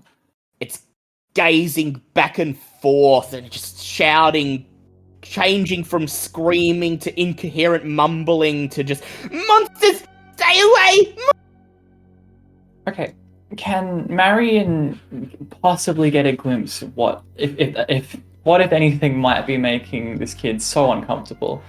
Wink, wink, nudge, nudge, hint, hint. Yeah, you can go ahead and make an intelligence occult check. Okay. 1 success. See the kid's eyes lingering on the empty space to your left where you know Mitch to be standing. Its bottom lip trembles and it opens its mouth, gearing up to scream again.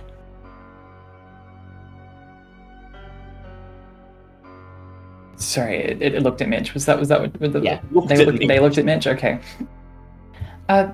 Mitch, darling, do you think you could perhaps give us some space for a moment? Mitch looks very confused and is like, I guess. And starts to go back up the stairs. Thank you, sweetheart. You watch as the kid's eyes follow Mitch, even though it couldn't possibly see him, towards the mouth of the stairs. Just as Val returns, seemingly pulling Tig behind her, a look of utter shock and distraction on her face. And Tig, you see the kid there, pressed against the wall, shuffling nervously, and as the kid sees you descend into the room, it opens its mouth and screams at the top of its lungs, "Monster!" Alright, Elaine, gonna have to let you go. This is turning into no, it's been a shit show. Right. Tig just looks at the kid, then squats down on his haunches. Reaches out a hand and Blue slides up and he scritches Blue's ruff. Considers him. Dog's tail wags.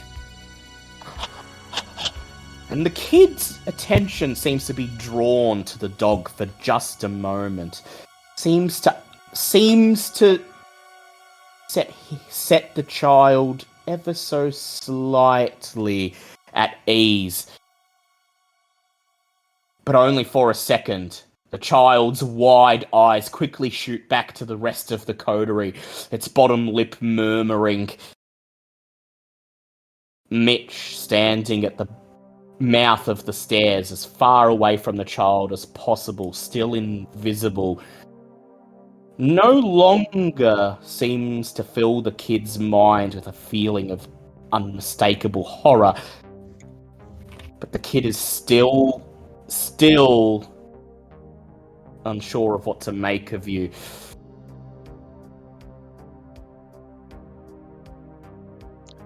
Right. I think at this point, Bounce is going to sort of not trying to get too close to the kid, but like sort of kneel down so they're more on eye level with them, just basically almost trying to plead with the kid. Just, hey, we're not monsters. We're here to help you get away from the monsters. Make a charisma plus leadership check, please.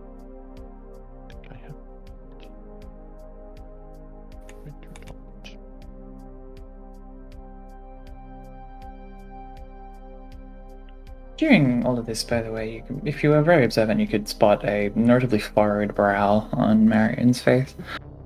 She didn't like kids when she was alive. No, she's actually quite upset. Oh yeah, of but course. she's keeping a straight face. For the most part. Val she's as distraught as Val, but she's doing a better job of keeping it hidden. Yeah. Yeah, so roused charisma, that was a fail roll, so I get hungrier. Hungrier, lovely. It's only 3 successes. 3 successes. To the kid's 4 successes. Damn.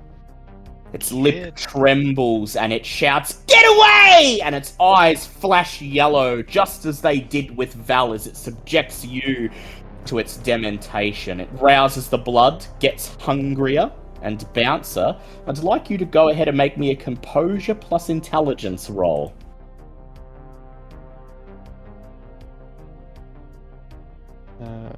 Yeah.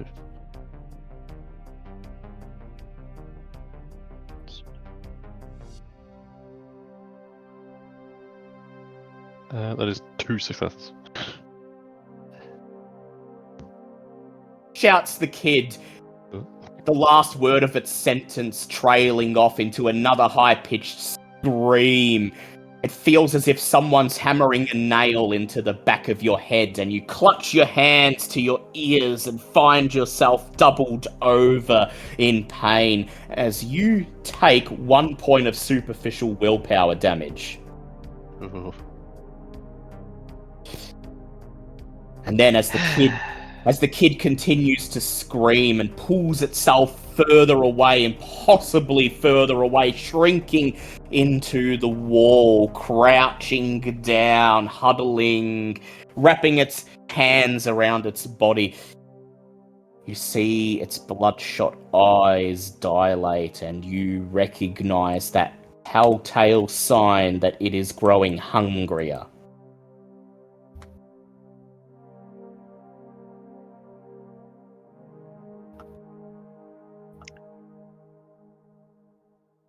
What's your name then, eh?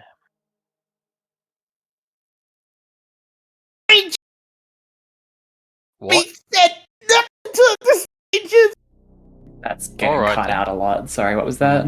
Mummy said not to talk to strangers, the kid Did she? screams. Okay. Did she say not to pet dogs? Because I got a dog here needs petting.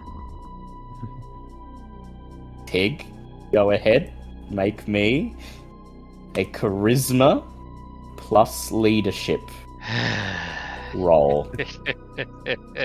But you can also substitute it for animal Ken if you like, as you are I presenting your very dog. much will. And I will go ahead and boost charisma. And hey, yeah, that hunter's blood is still strong. And we're sending in the dog. So, for 3 successes, you know what? I'm going to willpower it. Tig wants this to be done. Yeah. 4 successes, best he 4 can do. successes to its 3 successes. Roof! Barks, So- blues, his tail wagging. I'm to Wow. infer then she did not in fact say anything about not petting dogs. Is that okay then? The kid silently looks between you and the others, and then Blues barks again, woo! Wagging his tail. And then the kid, his eyes not straying from Tig's face, shuffles forwards. 1 step, and then another step. And then he shoots out, and then the kid shoots out a hand and begins to slowly stroke behind the dog's ear. Its eyes fixed on the coterie the whole time.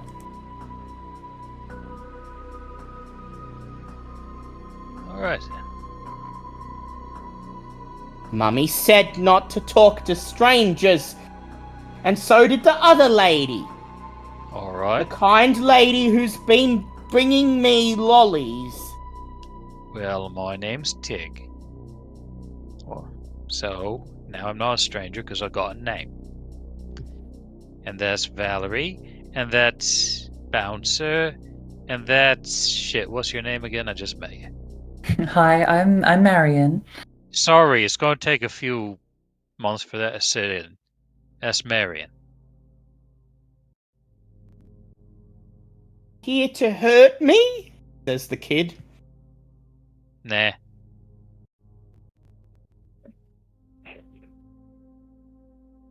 Eyes pass over all of you, and I would like everyone except Mitch, who I believe is still invisible, to go ahead and make a charisma plus either persuasion or leadership roll. And I'll give Mitch an automatic success because the kid can't see Mitch, and I'm looking for at least 6 successes across the roll, group. sorry. Charisma plus leadership or persuasion. Or if you can think of another way to show the kid that you are not a threat, go ahead and tell me, and I can think of an alternate role. Before I do that, can I quickly just I'm thinking of doing something with insight, but no, I don't think there's anything much more I'm going to Holy gain shit, from I this. did take leadership. Okay. Well, you know. Two Charisma Actually- persuasion? You've got insight, don't you, Marion? Yeah, I do. I just wasn't sure if there's anything particular I could actually well, glean. I also I'll got a critical allow- 4 from that just now. Critical So. flaw. Well, I was going to say Yeah. I'd allow you to make a Nice. wits insight if you want to try to like find, something about this kid that you could latch onto, maybe. Val got a natural 4. Val got it. Yep, 4. All right, so that's I will anyway, just to find something. Yeah. Wits insight? wits insight. And 2 successes. 2 successes. The kid, still not quite at ease, keeps mumbling about the other nice lady and the bags of lollies. Oh, I guarantee you. In fact, we've established this, that Marion has mints in her bag. Yeah. So she's going to unwrap one and hand it to them.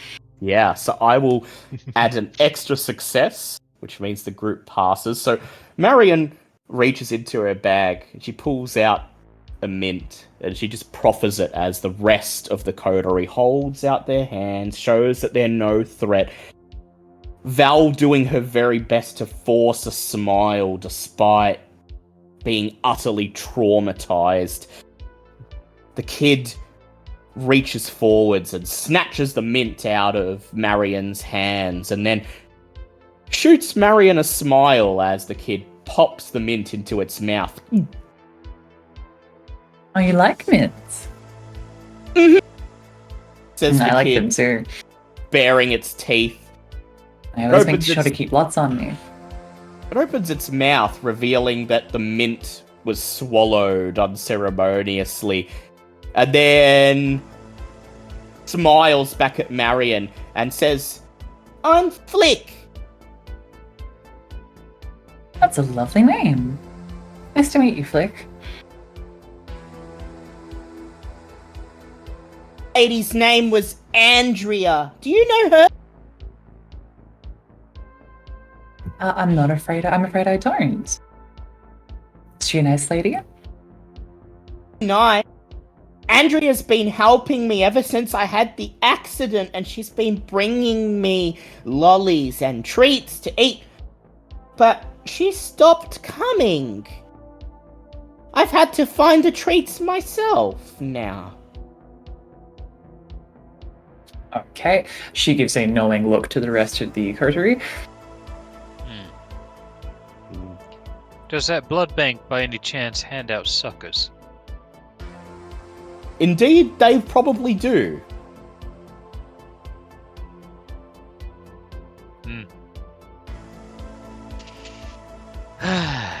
Alright, picture's starting to form. And Andrea brings me a special drink. She said this drink is medicine, and the medicine makes it so that the accident that happened to me won't hurt me anymore. And the medicine comes in a bag, and the bag has a sticker on it. Flick gestures towards one of the stickers on the wall. But Andrea stopped coming, so I have had to go and get the medicine myself. And I saw people with the stickers on them, and I thought maybe those people have the medicine. No, you're not wrong. I gave them happy memories. I know that they shouldn't know that monsters are real. The kid smiles. Andrea told you that, eh? Andrea said, if you gotta get the medicine yourself, then they shouldn't know monsters exist. So I gave them happy memories. I made them think of butterflies. That's pretty happy when you get down to it. Alright. Whenabouts did Andrea stop coming around? Flick wraps a hand around her chin dramatically as she thinks. About a week ago, I think. A week is 7 days, right? 1, 2, 3, 4, 5, 6, 7. Monday, Tuesday, Wednesday, Thursday, Friday, Saturday, Sunday. Yeah, You about sure a this week. kid looked 13? No, I said 7 or 8. Oh, okay. Yeah, I know, but Val said 13 in the premonition. Alright. That's even worse. This is... You could ask the kid how old she is. I was How gonna old say, are- this kid is, like, underdeveloped as hell. This poor Yeah. kid. How To old be are- fair, she is a Malkavian. How old are you, Flick? If you don't mind me asking. I turned 7 last month. Jesus And then she Christ. shoots you a smile, folding her arms as if she's very proud of it. Well, happy birthday to you. So if you're not here to hurt me, like Andrea said, and you're not friends of Andrea, then why are you here? And if you're also very observant, you might see Marion pull a tissue out of her bag and wipe away some blood from the corner of her nose. Yeah. Flick Well. seems utterly oblivious to any of this. She doesn't even seem to be aware of the fact that she's anything other than a normal kid. Did you come to play? She says. I've been in here for so long on my own, it's been so boring. Andrea said that she would send others to play with me, but she didn't say how long it would take, but she said to be careful of strangers, because she said if Cameron, I think, if Cameron found me, he would hurt me. She's not wrong. Cameron can be a real son of a bitch sometimes. Sorry, I didn't mean to Please. say that. Did not mean to say that.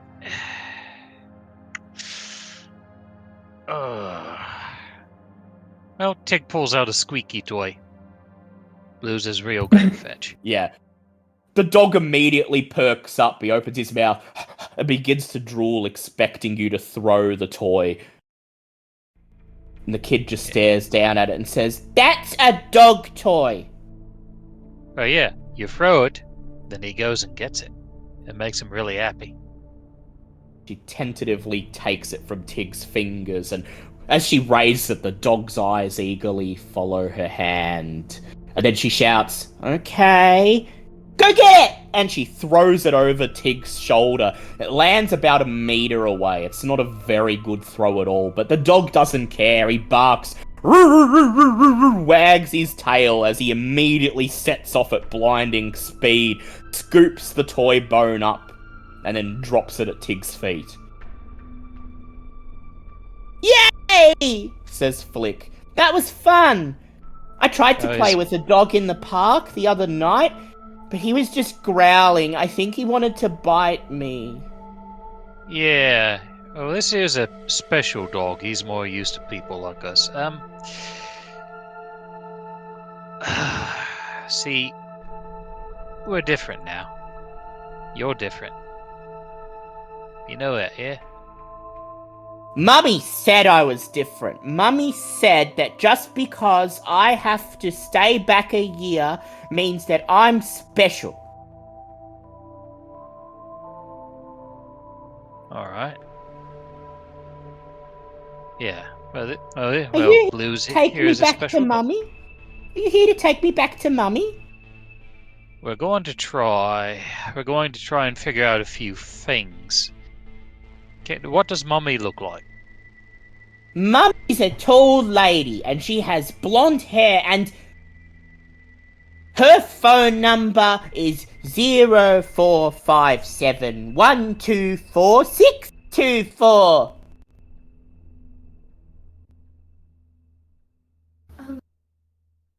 Did Mitch hear that?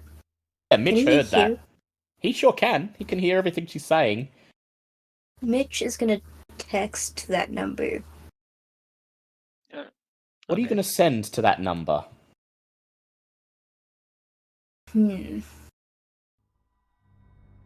Excellent question.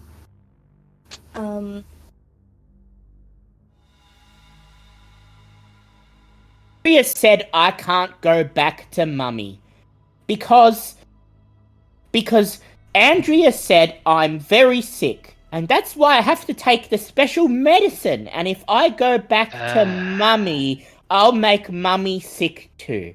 And Andrea said that she would go and speak to Mummy for me and tell Mummy that everything would be okay. Alright.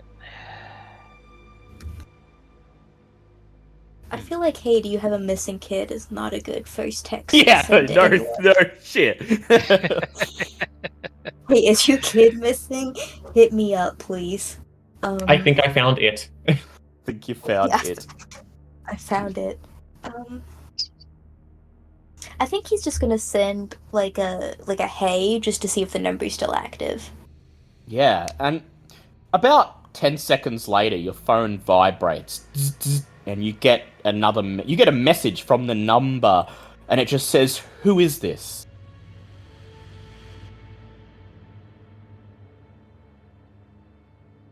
Mitch is going to text Marion and say, I have the child's mom texting me. What should I say? Like, can you get the kid to say something that I can send to see what's up? Where's Andrea anyway? Says Flick. We're still trying to sort that out. Can you Did tell she us what get- Andrea looks like? Andrea is a tall lady like Mummy, but she dresses like the people in the olden days. Dresses like the people in the olden days. She has a very nice necklace, and it's a necklace, and it's a cross. It's a cross like at the church, but it's upside down. And, Alright. And how did he shoots did Val come back down, or is Val still up there? Yeah, Val's here. Yeah, Val's She's hanging just- around. He shoots Val, look. Anyone you know? Ring any bells? Upside Doesn't down seem like crosses? Alright. As far as I know, as a Yeah, player, I don't think. I can tell you it is not anyone that any of you would know. The description does not ring a bell. Alright. So, do you remember what happened when you had your accident? Yeah. I was riding home from school and her face furrows. Her face twists It's alright. into a scowl as Be strong. tries to remember what happened, and then she shakes her head. I was riding home. I was on my bike. I was riding through the park. And there was a man. And the man said that Mummy was sick. Mummy was in hospital, and she shakes her head. I can't remember. Alright. That's alright. Okay. So, Tig looks Up around here, at the others. and Andrea said I'd had an accident. She said I fell off my bike and I hurt myself, and I made lots of blood.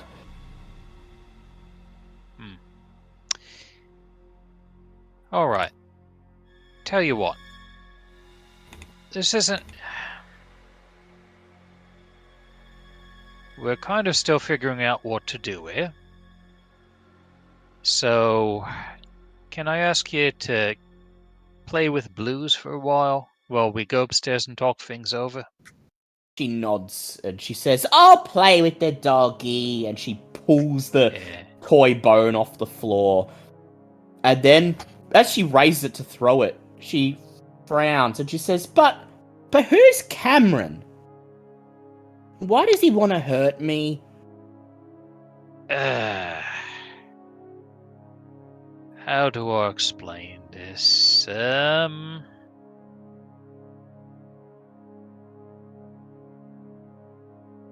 Cameron's a really strict fellow who thinks he's in charge of a lot of special people. There's some argument about that. Sometimes he means well, sometimes he don't, and it's better just to stay away from him, in my opinion, but that's not everyone's. So we're gonna go have a talk about things.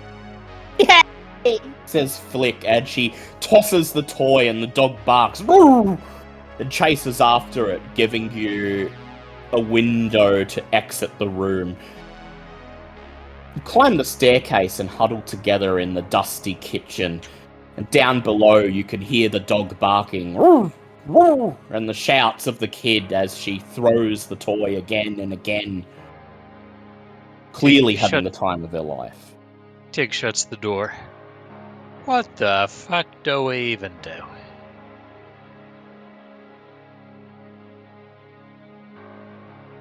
Well, step one is to remove them from here. Whatever's happening here is not good. Yeah. The child being held in a cellar, there's people going missing and talking about strange things they're experiencing.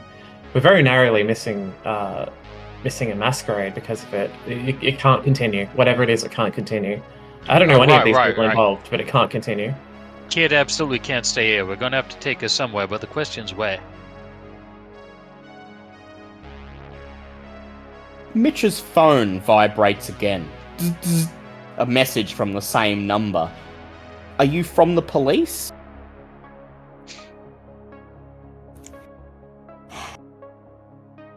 Because if we take her back to her family... oh, that's not only a Masquerade breach. That's a fucking dead family. Mitch tells them about the text and goes, do we tell the mom that her kid's not coming home? No, And absolutely she no, does it? because then she'll fucking go to the police with your number. I can call if I start 67. It's untraceable, right? Yeah, Mitch is not Eh. convinced. I mean, I don't know this Star 69 shit.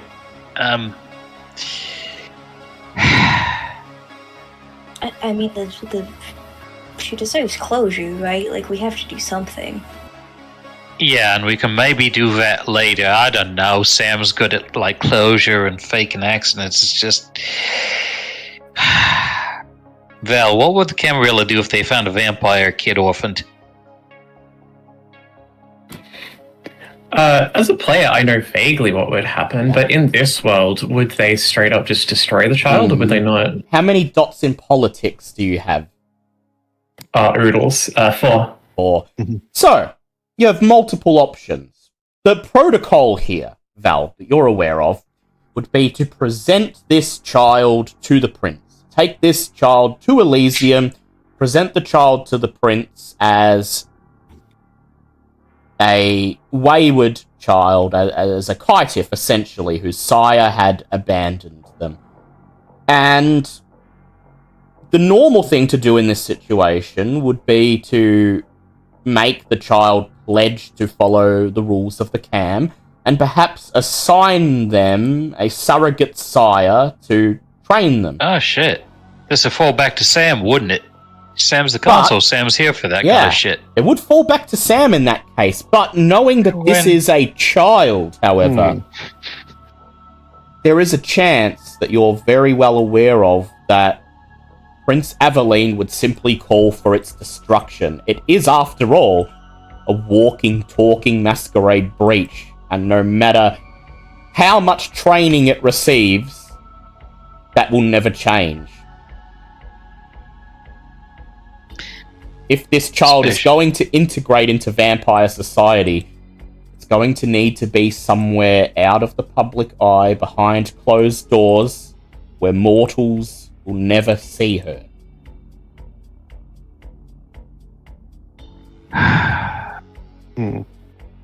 So good chance she gets destroyed. Aveline might take mercy. So all things a move against Nadine. And the Anarchs could take her in, but who'd take responsibility there. I can't. I will point out that I Bouncer... got my family. I can't have it at the ranch. I will point out that Bouncer, you are an anarch, and you specifically are a wayward child. Your sire, after they embraced you, up and left. You've never met them. No one in the city even knows who your sire is. It's a miracle that they know what clan you are, and only then, because of the specific bane and powers that you've manifested. So you know that there are some among the anarchs who would allow this child to exist and would allow her to live her life, but you were old enough to grasp the peculiarities of your situation, and if someone's ever going to make Flick understand that she can never see her family again and that she has to abide by all these rules, it's going to require a much softer hand than you suspect most of the anarchs would be capable of. Yeah. I can't do it. I can't. She's. I can't keep an eye on her, and if she goes off, I've got family around me. More family. This is why we have systems in place for handling this sort of mishap.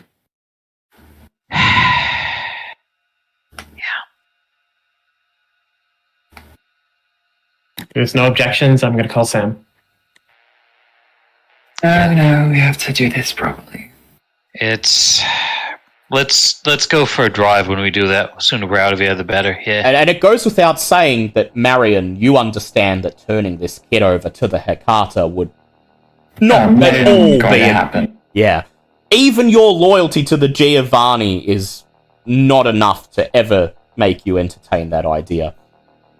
So, Val pulls out her phone and motions to the others to give her some space as she huddles in the doorway between the kitchen and the alleyway and dials Sam's number.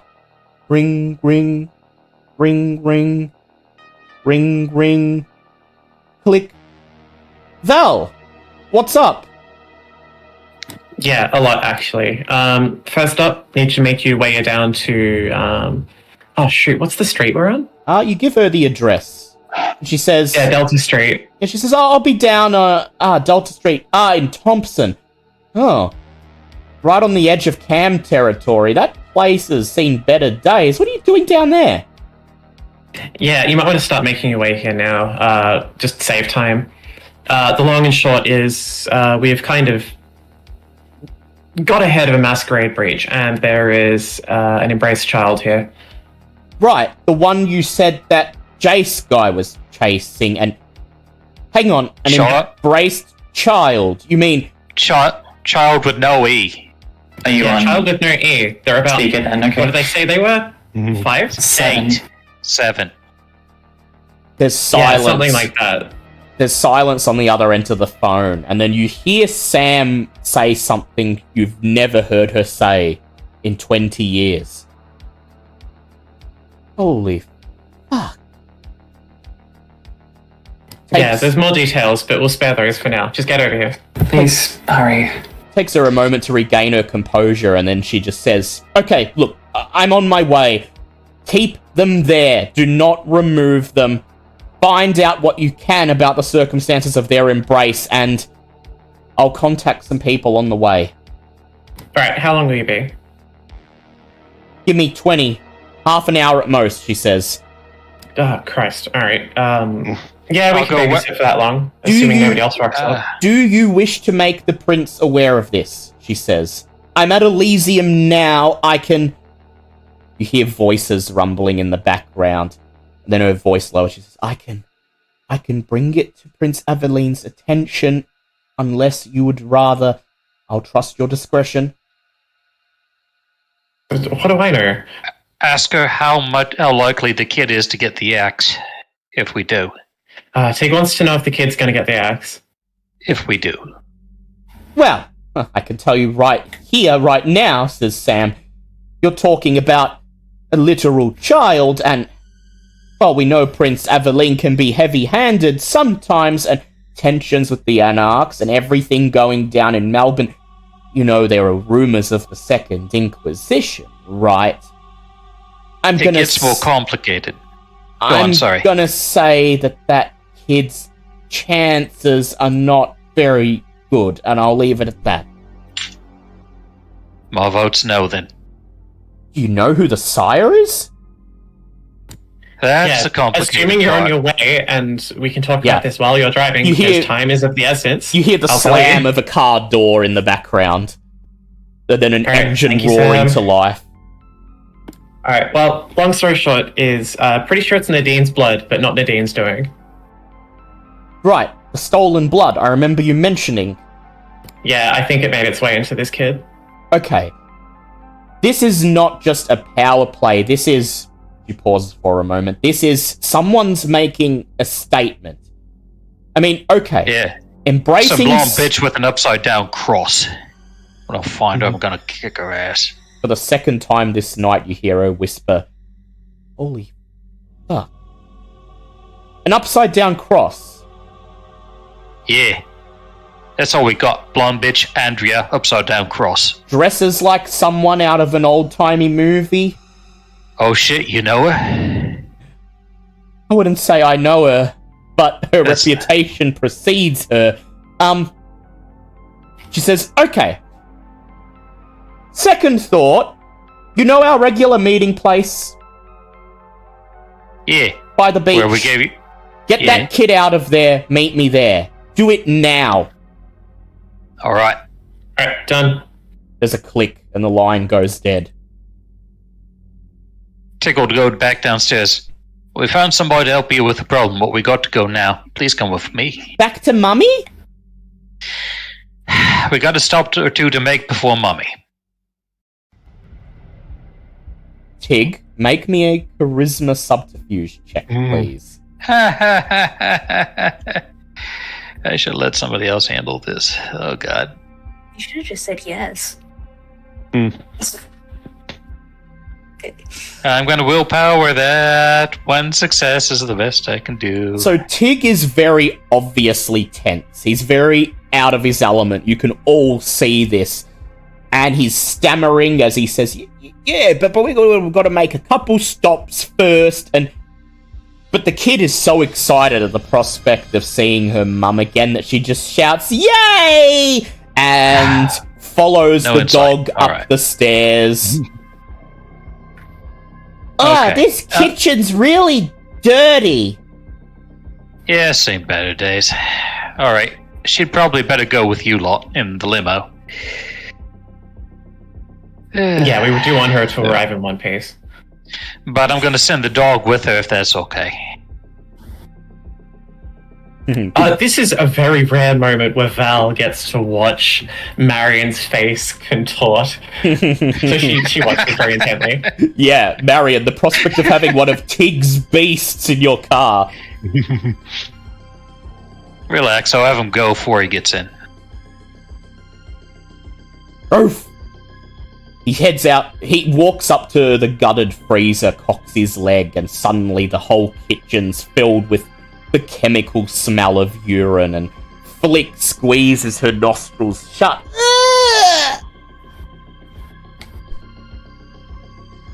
Alright, right. no to waste, we gotta go, like, now, if we're gonna make this work. Yay! I can't wait to see Mummy, says Flick. I got so many stories to tell her. I wonder if she knows where I can get this special medicine. I think she might.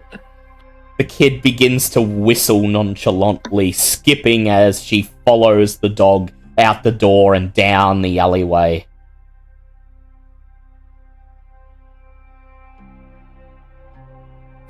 And a few minutes later, you're right back in the parking lot at the end of the street. Two more dogs barking eagerly as they see a little girl skipping up. Ah! More doggies! She shouts, I want to go with the doggies! She says firmly, folding her arms and pouting, standing in front of the ute. Take eyeballs the limo. Yeah, we don't have time. All right, they'll go with you. Clues and the other remaining dogs leap out of the ute and barrel towards the Mercedes, barking and drooling. And as Mitch haphazardly holds the door open, Marion, what is your reaction as you see one of the dogs clamber into your limo and drool on the seat? Any other night, that would really bother her, but at the moment she doesn't. Is it Can't bring herself to care. Is it authentic leather, by the way? Of course it is. All right, you'll need replacing. It's getting chewed. The kid laughs, yay, as she clambers into the car, sitting herself... Yeah, actually, sorry, I was going to say Marion actually looks quite distant through all this. Yeah, I mean, fair enough.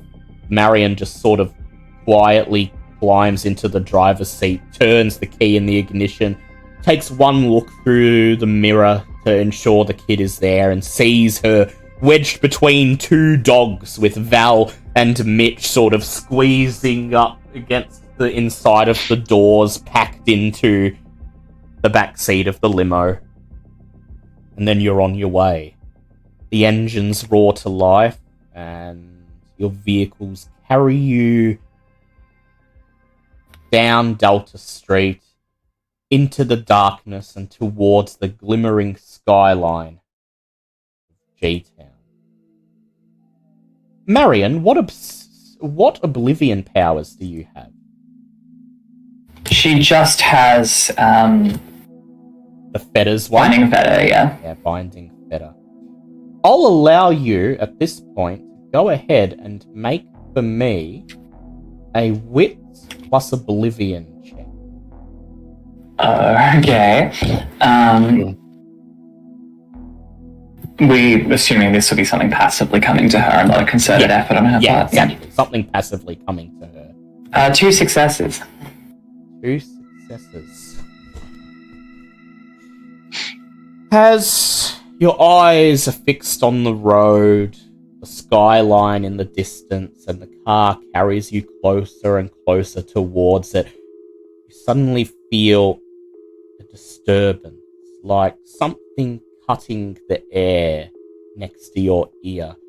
Raising an eyebrow, you turn and peer out the driver's side window, and you see something glimmering in the darkness.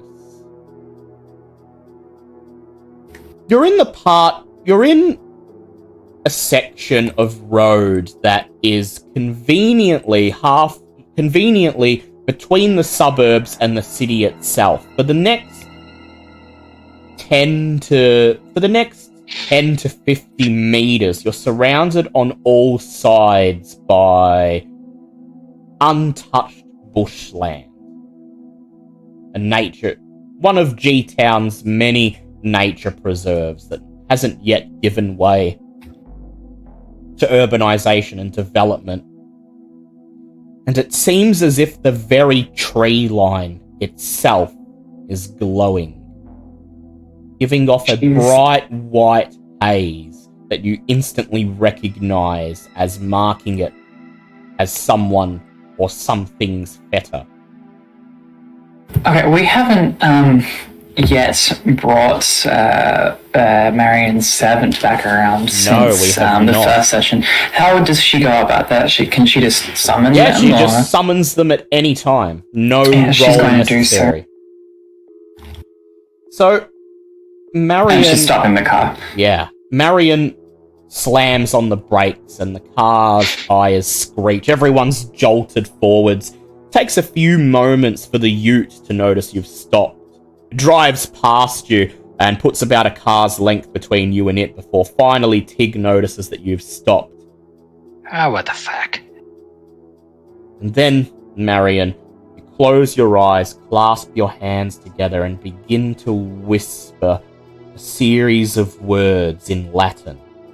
They translate to, "Come to me, my unseen servant, assist me from beyond the limits of reality."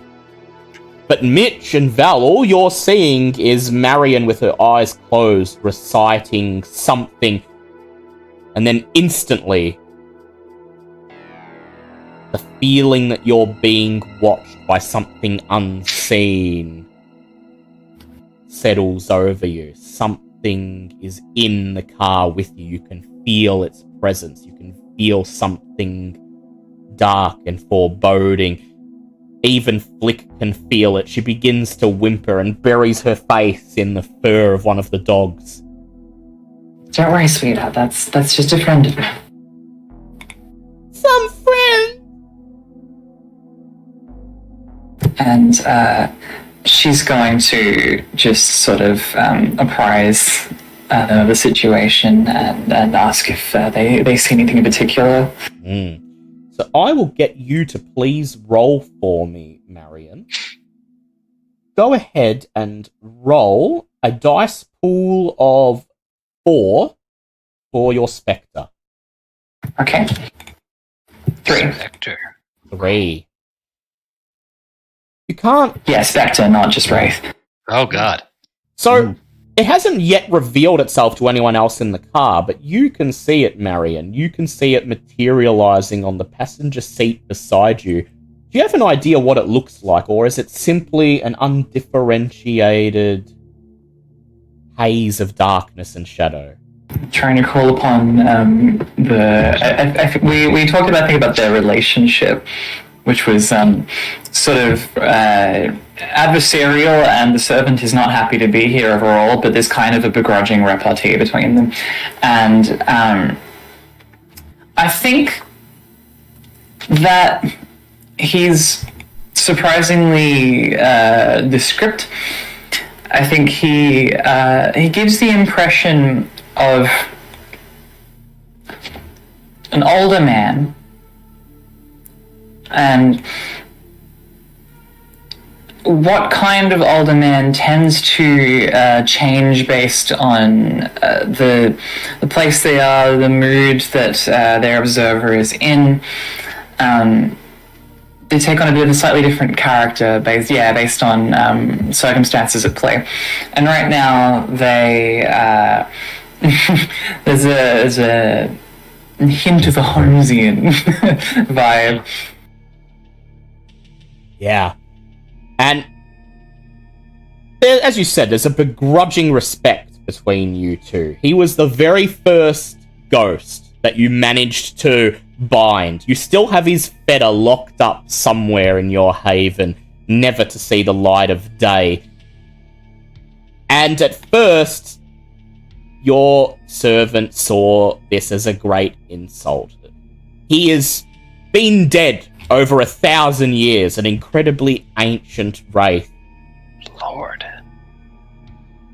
Forced to do the bidding of a whelp whose life is just an eye blink to him. And yet here he is. Wordlessly, he nods, and the older man, who bears tonight a quite uncanny resemblance to your father, fades, and you watch as you see him gliding down the road into the glowing tree line, into the bushland. And there's tense silence for the next 5 minutes while you wait, until suddenly that sense of foreboding and dread once again announces its presence in the car, and he materializes back in the passenger seat. A half-amused smile sitting sinister on his face. He speaks 2 words to you in Latin. They're coming. And then a third. Wolves. Okay, but without even acknowledging that, Marion is slamming on the accelerator again and heading off. Yeah. Behind you, Tig, you hear the Mercedes engine roar and the tires squeal as it skids ahead of you. You're about to turn... About time, you say, glancing over at Bouncer as you're about to turn the key in the ignition, and then both the 2 of you hear it, unmistakable in the distance. Ooh! The howl of a wolf. And Tig, you instantly recognize it for what it is. Oh, shit. He floors it. Yeah. Worst possible time. Worst possible time. Take this, he says to Bouncer and hands her the shotgun. Sort of. It's got silver shot in it. Silver shot. Here's some reloads. He dumps like a handful of shells on her that instantly vanish into the trash of the ute. So, Bouncer, from your perspective, you've heard a howl, and then Tig's just gone, oh shit, and handed you a shotgun. You have not seen what Marion and the others saw or heard. If we're lucky, they'll chase us. If we're unlucky, you'll have to use that. And the two cars scream ahead down the road towards the safety of the city skyline, just as the tree line shakes, branches tremble, leaves part, and a figure 10 feet tall or more, humanoid, standing on its hind legs, but with the unmistakable dark grey fur, snout, teeth, and eyes of a wolf, comes running out onto the road, saliva glowing in the light of the full moon as it drools from its sharp canines that are hungry for vampire flesh. So, Marion, you're driving the limo, and Tig, you're driving the ute. Mm-hmm. I would like both of you to go ahead and make me dex drive checks. This is a good time to boost dexterity. Marion will do the same. Okay. Okay, Marion gets hungrier.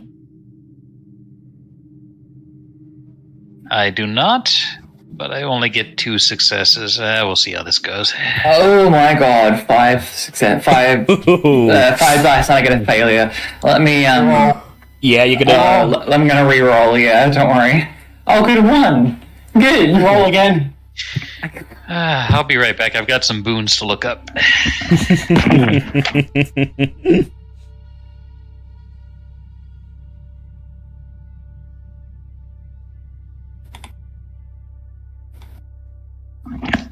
We're gonna die, aren't we?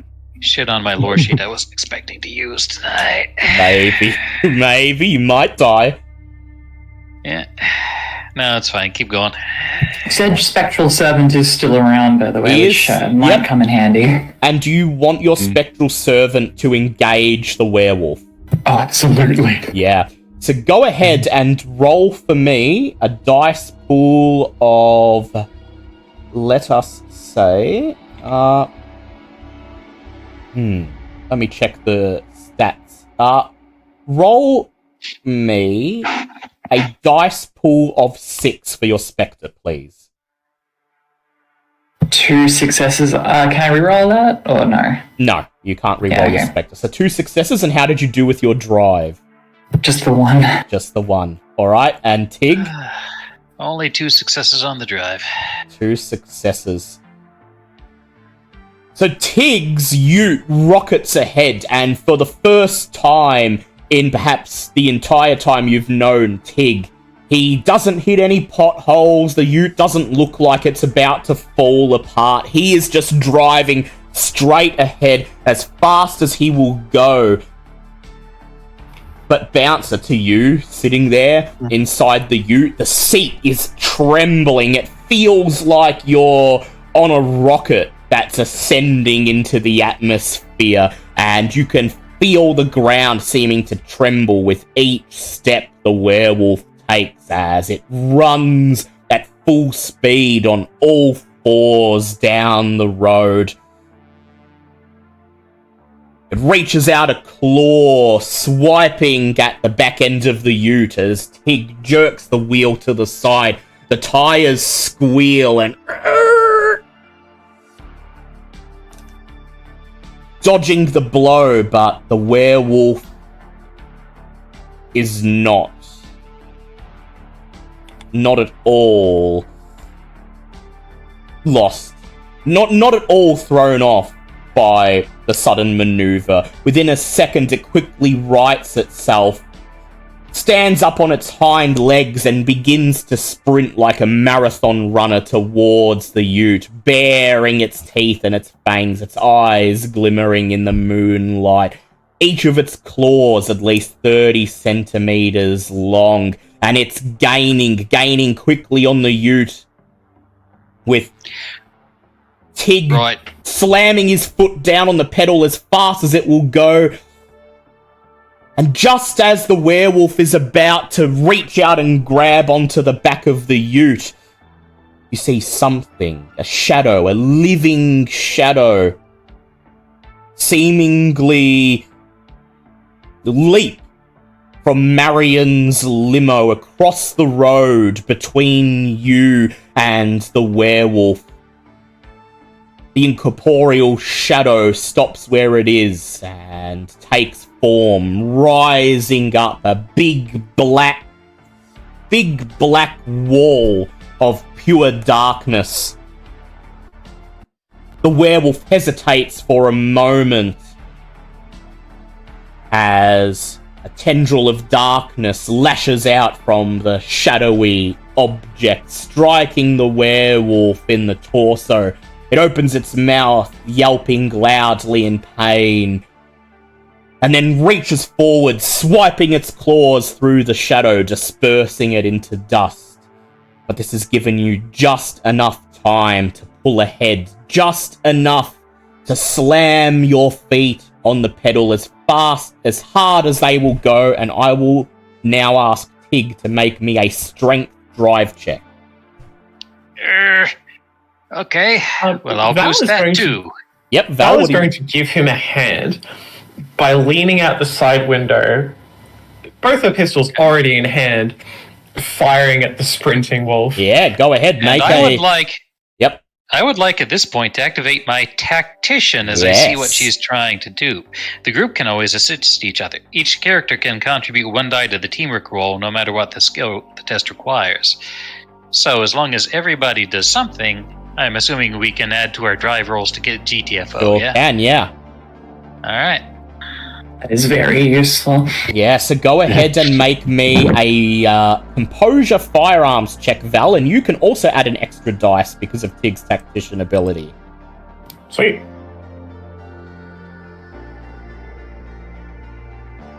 That is 4 successes. 4 successes. 4 successes on the drive roll. 4 successes. Alright, I'm going to roll for the werewolf. Would anyone else like to contribute? Bouncer still has that shotgun. Yeah, Bouncer, you've got the shotgun. What are you going to do? I'm swinging left. Try to take out a leg. Just have to wing him. Get him on the ground. Okay. If Mitch does something to me, this is going to work out great. Yeah, well, what can Mitch do? Fire his gun at it as well. Yeah, distractions, Yeah, man. good. Yeah. Alright, so Mitch and Bouncer, both of you, go ahead and make composure firearms checks, add a bonus die each because of the teamwork.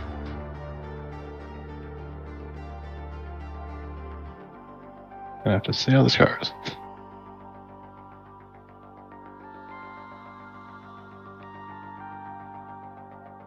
Three successes. 3 successes, and Bouncer. That is a total failure. Total failure. Boom! It's a sawn-off shotgun, and at the distance the wolf is, the buckshot just hits the road, kicks up a cloud of dust. Yeah, that's fine. The wolf barely flinches as it continues charging towards you. So altogether, that is 4, 8. That is 11 successes. If the wolf can beat 11 successes, He might, but catches you. small But odds. Valve's hanging out of the window of the Mercedes, taking aim, firing, bang, bang. You watch as your bullets hit the lupine, tearing through its skin and flesh. It growls in anger, but keeps keeps charging, isn't giving up for a second. Mitch firing away as Flick buries her face in the dog's fur, screaming. The dogs are pretty much circled around her, guarding her at this point. The lupine is in Krynos form, which means he gets a dice pool of... So he's going to get 4 plus... So he has a dice pool of 14. The unfamiliar Krynos is a war form. It's sort of in between form. Yep, so he is in his humanoid form, 10 feet tall. He is in war form. He wants to catch you. And that's going to be a critical 12 successes. He meets your successes as he charges through the gunfire, opens his mouth and howls, "Ooh!" and raises one of his claws and smash! Slams it into the side of the ute, ripping the passenger door right off the cab. And I will now allow you, Bouncer, a chance to either fire your shotgun or try to defend yourself in whatever way you feel appropriate. If you don't have much in the way of firearms, some other way might be good. And the other thought was like, trying to fight him off, and I'm like, I don't think that's going to work either. Well, okay. Next round, teamwork's still active. So Tig's going to say, "Throw me the gun and kick him." All right. Kick him out of there. Yeah. So I want duck. I want Tig to make a composure firearms check and Bouncer to make a strength brawl check. And I believe you have the potence ability that lets you add your potence to unarmed attacks now. No, I don't. You don't yet. Okay. I did, however, take prowess, which I will be adding to this. Yes. Go ahead. That's yeah. damage. And don't forget you get 1 from teamwork. Yeah, 1 from teamwork. Boosting composure, going icy. 7, 8. Another failed rouse. Up to 4.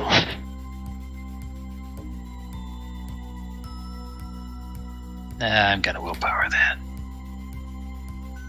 that. It's alright, I guess. 3. Strength brawl, you said, yeah? Yep, strength brawl.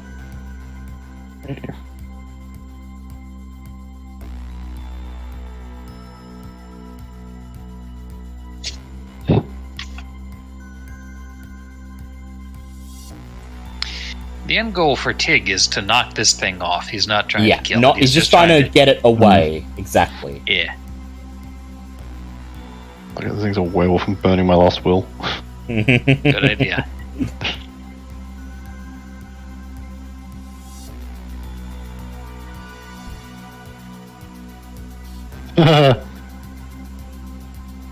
Well, we'll now get to see my bane as well, as that becomes a messy 5. Messy 5. Which, Yeah. I have the alternate bane, which means I do at least some form of aggravated damage on a messy critical. Yeah. So And your this is 5 from Tig as well. 5 from Tig. So your Not messy then. beast is aware that your unlife is potentially at its end, and like a cornered animal, it lashes out. You kick out with all your might, and you watch as the lupine crumples the passenger door like paper, tosses it aside, and your foot lashes out, hitting it in the torso. You hear the crunch of bone, and as the creature staggers, your beast decides to fight for its life. You open your mouth, letting out a roar to match the lupines, and you clench your fist, hanging out of the side of the car, slamming your fist into its center mass. You feel your hand crunch as if you'd punched a brick wall, And the werewolf opens his mouth and lets out a cough of surprise and pain. He rolls a critical of 6 successes. Oh, okay. As he quickly redoubles from your blow, swipes at you with his claws. And how many successes did you get? Mine was a crit 5. Messy crit of 5. Yeah. And as he leaps forwards, his inches-long claws slash through your clothes, parting your skin, rending your bones. You take 4 points of aggravated damage. Just as Tig raises the shotgun, and I'm going to roll to see if the werewolf can dodge. He Hopefully rolls with a few less dice because he's been doing a lot of stuff. Exactly. He's rolling with a few less dice, and with the reduced dice pool, he rolls a 1. How many successes was that, Tig? 5. 5. Yeah. He takes... Oh, it's both barrels. Both barrels. You blast his face full of silver-laced buckshot, and he takes 7 points of aggravated damage, his face seeming to dissolve before your very eyes, the wolf's snout unpeeling as the skin shreds away, blood spurting forth, caking his great fur. He lets out a roar of agony and falls to the ground, rolling once, twice, 3 times, kicking up a cloud of dirt, and then lying still.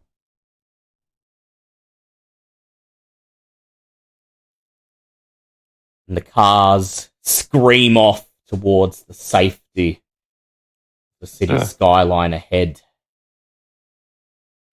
Tig's ute missing one of its doors, and Bouncer bleeding profusely, leaving a trail of blood to mark the ute's passage. Pulling myself back into the ute, just trying to hold her sides together, just like weakly looks over to Tig and she's like, it's not dead, is it? No. You ever see Terminator? We maybe knocked it down to its skeleton. Listen, you got anything against animals? Can't let the kids see you like this. Not particularly. Great, I hope you like the taste of grackle. 3 successes to call some stray bush birds on the way. 3 large brown birds eventually settle on the roof of the cab, their talons digging into the metal. And Bouncer, you reach out, and one by one, drink them dry. The blood tastes disgusting, leathery, earthy. Your beast rebelling. You escaped with your life, and you insult our victory with this? Oh, so remind me when we get a second. Nadine's on the good Christmas card list, whatever that black oozy thing was. Marion, you mean? Oh yeah, Marion. Yeah. Sorry. So, you may go ahead and rouse to recover some aggravated damage if you like. Yeah. I will ask for 3 rouses to heal enough of it that you don't unsettle Flick. Cool.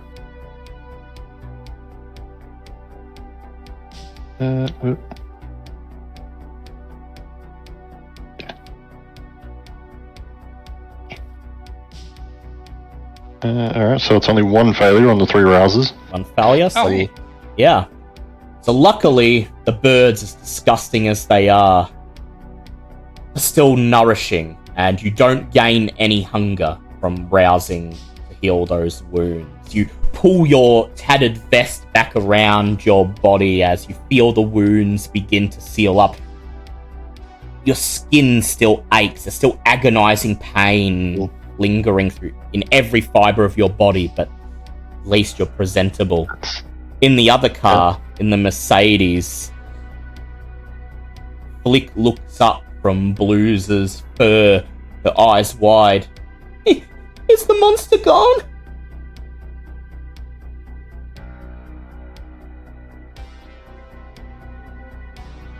Yeah, it's okay, sweetheart.